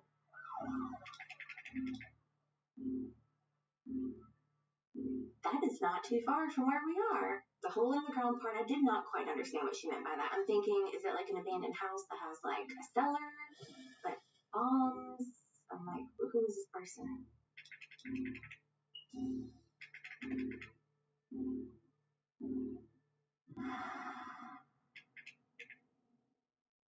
We were able to trace the owner of the phone, and the phone was traced back, and we knew where it was purchased, and we knew who actually purchased it.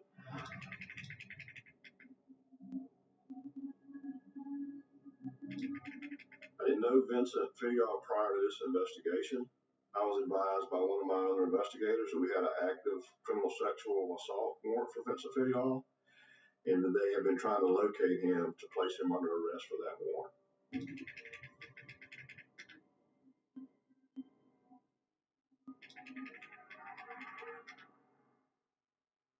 He was a loner, an introvert, didn't really have a great work history.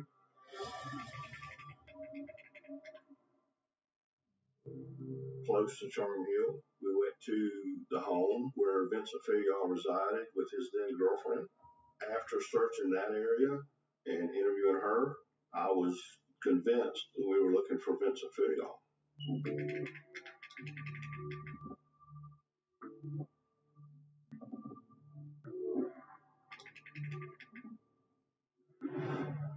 Vincent had actually dug a hole or cut a hole in the floor in the mobile home they were living in. He spent time under the house, especially when the deputies come to look for him. He would just go through the hole and pull the bed back over the floor, and the deputies come in and they'd never found him because he was hiding up under the mobile home.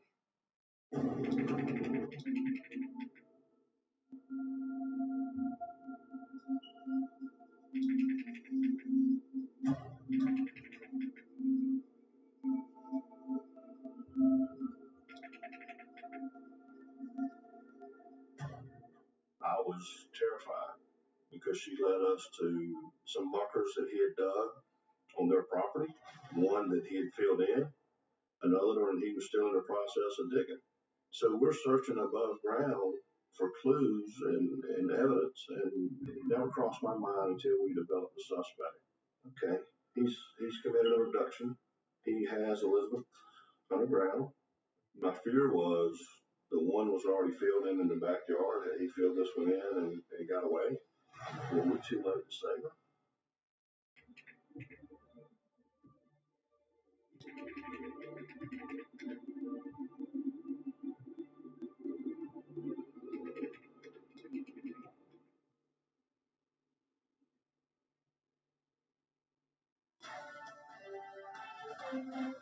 Kershaw County Sheriff's Department says the mother of missing teen Elizabeth Schoaf received a text message from her daughter. Authorities believe the girl was abducted and are looking for this man, Vincent Villia, in connection with her disappearance.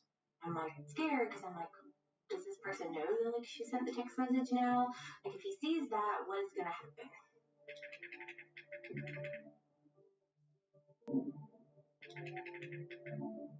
You know, all we could think about is her safety. Basically, you know, if she was being held by somebody, they see the news, them releasing it, they could have caused her harm. It was a risk, but a risk worth taking because we felt like we had a pretty good idea of just what a coward Vincent Villia was. I'm thinking, okay, now he knows we know who he is. Now he's gone from a kidnapper, if he does anything to her, to a murderer.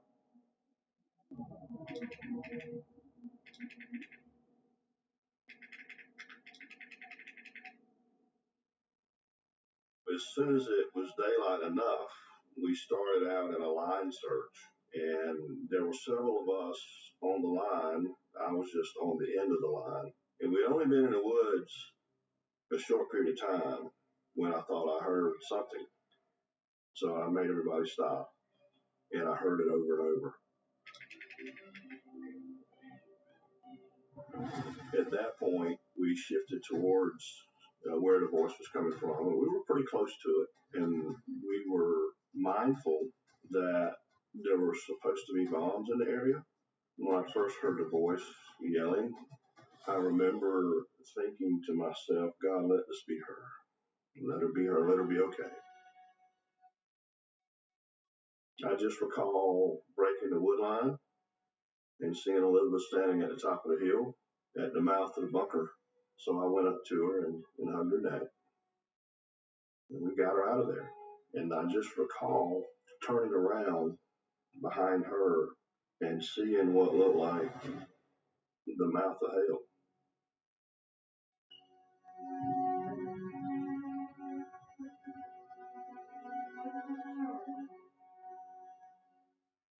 My name is Elizabeth Schoaf, and on September 6, 2006, I was kidnapped and held in an underground bunker for 10 days.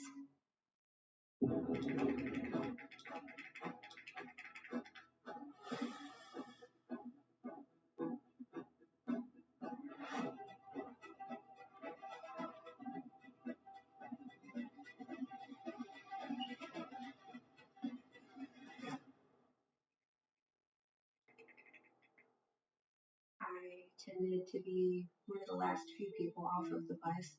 It would stop at the main entrance to our neighborhood. As we were getting off the bus, we would all walk up the road together. And on that day, my friend's brother actually showed up and offered a car ride. I was like, no, I'm good. And they got into the car and left, and I kept on walking. Right when you could about see the house, somebody approached me out of the woods to my right. He introduced himself as Kershaw County Police.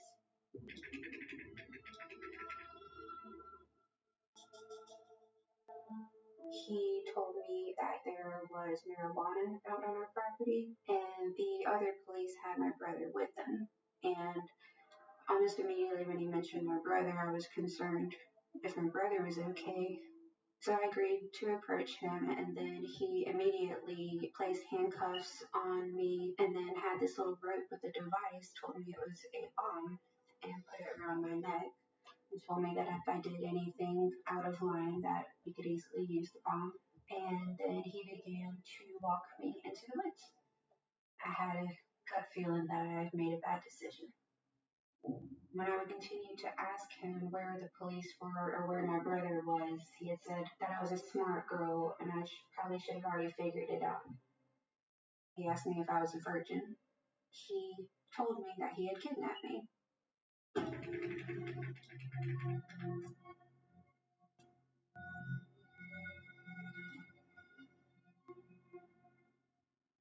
finally stopped again, and he unhandcuffed me and took my backpack off.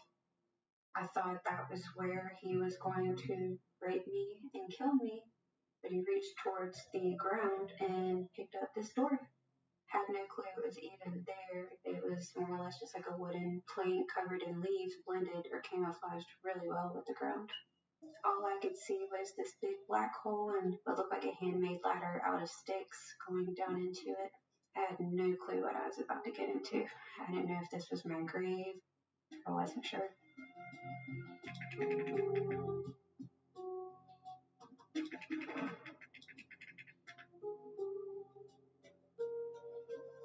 When we got down there, he immediately raped me. And then I was left naked and chained to the ceiling.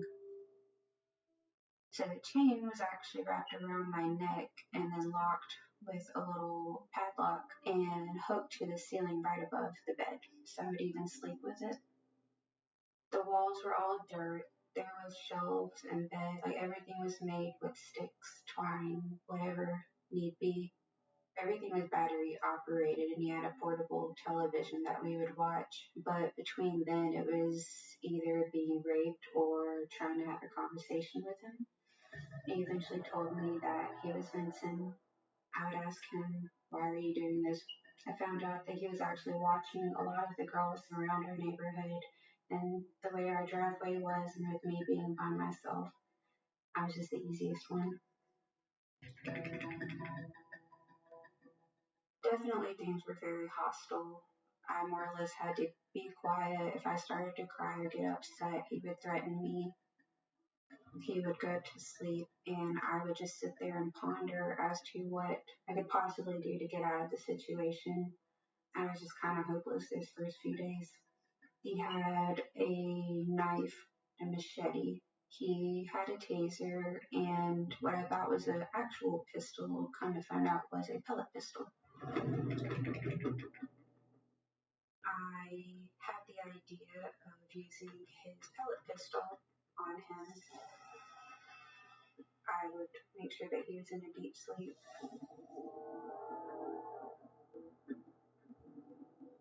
I placed it up to his head and pulled the trigger. And it got jammed. I was devastated and disappointed. I probably sat there and cried for a second, but immediately put it back into the holster. I did start to notice that if I would sit there and listen to him or try to talk to him, he started opening up to me. If I even pretended to enjoy the rape, then it wasn't so aggressive and I guess you could say more tolerable. I knew that I just needed to say whatever, do whatever to get more benefits. I would ask if I could put clothes on and he would allow me to. I asked if I could not wear the chain because it was so difficult to sleep in. Try to have him have a little sympathy for me, and he eventually agreed to it. He would start to call me nicknames like baby, and I would call him that back.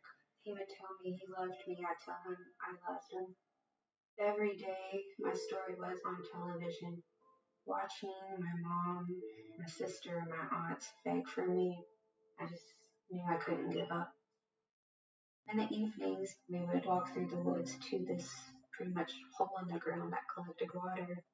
He had a track phone, and I would watch him text his girlfriend. I believe that was really the only area he could get good signal, and that gave me the idea that maybe I could grab his phone or sneak his phone and use it to get a hold of my mom. Whenever he would go to sleep, I would literally quietly, sneakily crawl over him to not wake him up so that I could get his cell phone. I then began to try to send out text messages to my mom, and at one point he had woken up and saw me with his cell phone and asked me what I was doing. So I would tell him I'm just, playing the snake game or whatever, and I would show him, and he would just let me do it.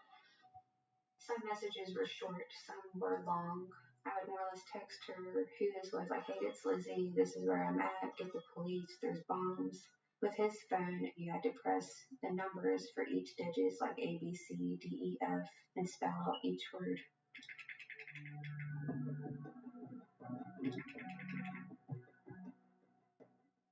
I would keep hitting send. Every time I sent the message, they said they failed. I even snuck up the ladder and pried my arm and the track phone out of the door just to maybe get some signal out, but it still said it failed. It was very disappointing. Every time those messages failed to get out, I felt like texting was my only true way out.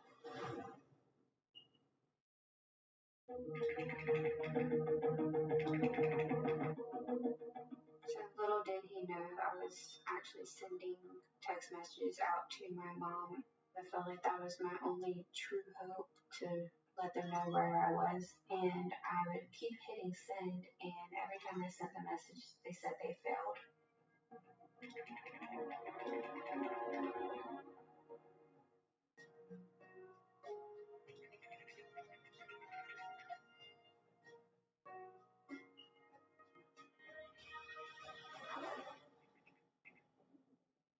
That Friday evening, they finally put out that my mom got a text message from me. Kershaw County Sheriff's Department says the mother of missing teen Elizabeth Shoaf received a text message from her daughter. Authorities believe the girl was abducted and are looking for this man, Vincent Filya, in connection with her disappearance. I felt my heart drop. It was like a scary, dramatic scene in a movie. He slowly panned and looked towards me and asked me if it was me. I began crying, told him I loved him, I wouldn't do that to him.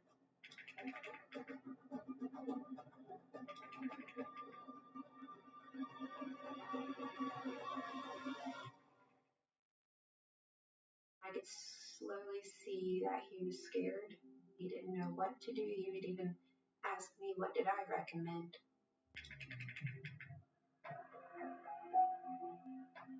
I told him, I was like, you need to run.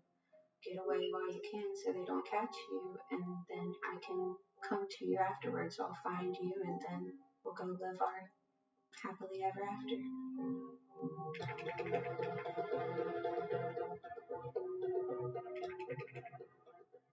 I remember tying the door up behind him in hopes that he wouldn't come back in.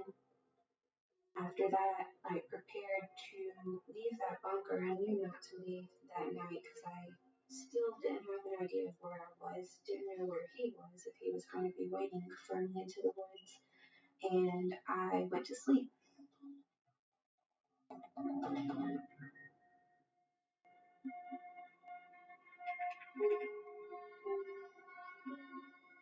It was starting to become dawn, and I realized that he was not next to me, that this really had happened. He still wasn't there. I even looked around to make sure he wasn't hiding, and I got up and started to get out of the bunker. I was too scared to walk away. I had no clue what he may have set up, so I started yelling. And then finally heard someone yell my name back.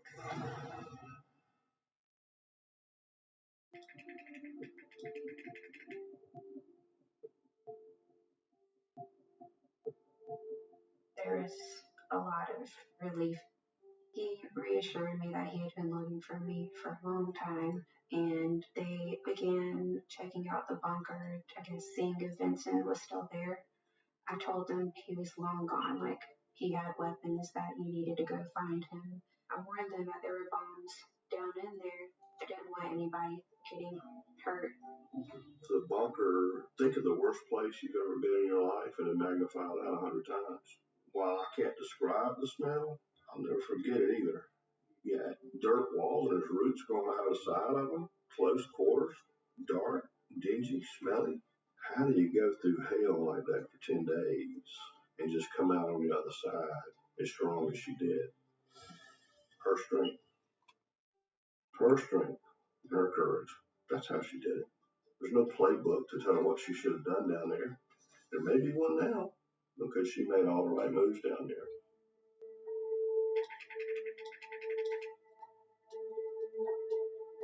like seeing the outside world and the streets and knowing I was going to a hospital. That's when I knew that I was at least okay for now. Once we got to the hospital, my mom came in and immediately started hugging me, kissing me all over, and reassuring me that I was okay.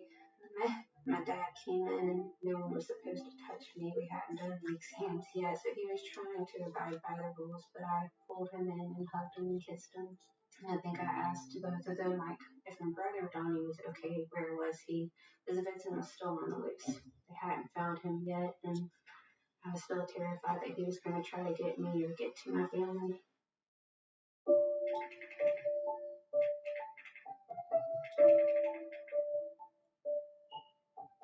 We went to my grandparents' house to stay there for the night because I was not comfortable going back home.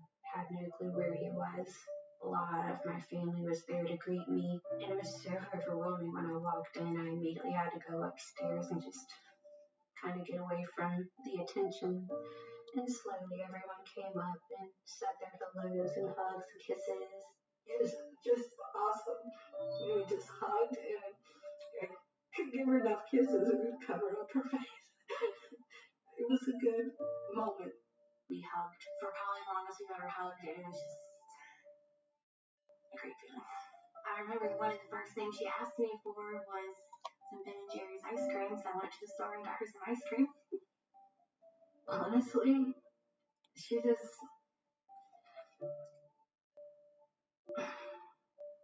you know how people have lights in their eyes, like, you know, they shine and all that? You could see there's the innocence was gone. You could tell.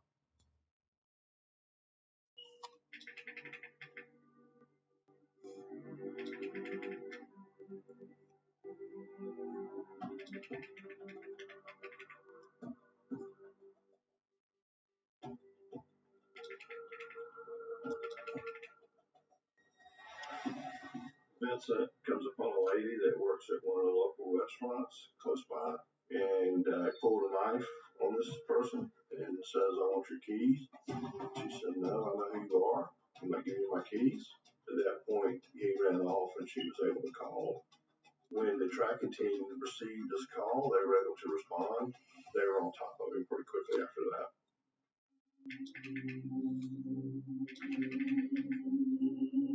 In the middle of that night, my mom had gotten a call that woke me up, and they told her that they had found him.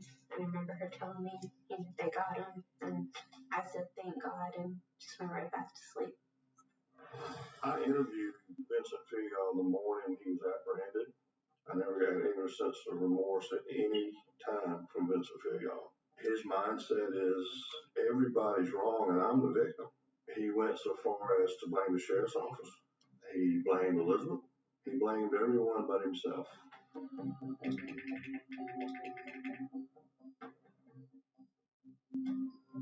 How did you find wish to plead to these charges? I wish to plead guilty.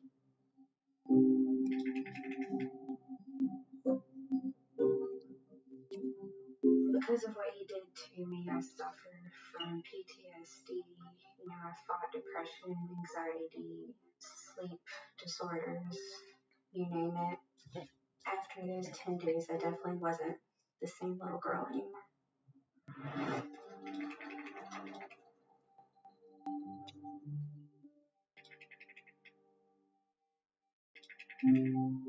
I immediately started crying. Still not quite sure what I was crying for, if it was just kind of like a slap in the face reality all over again. And then the next day, and even to now, it's like, whatever, he's gone. I never truly wished death upon anybody, even him. She's called me to vent, to cry, whatever she's feeling. There's going to be times when she needs someone to lean on, and there's been those times when I'm that person. I don't think you could ever really move past something like that happening to you. It's always going to be there, but as the years go on, things do get easier. Nowadays, I am a mother of a 2.5-year-old. I'm a dental assistant. I'm actually going back to school to become a dental hygienist and really just trying to live life to the fullest. Now that I have a child, I'm of course wanting to give him his best life possible as well. My advice would be don't be so fast and quick to trust people. If a cell phone helped Elizabeth, it could help my child as well. You know, that's why I ended up buying phones for my children. I've had many people reach out to me and share their own personal stories. And I keep that in mind that you really never know what someone else is going through. If any woman were in the same situation, I would just tell them, don't give up.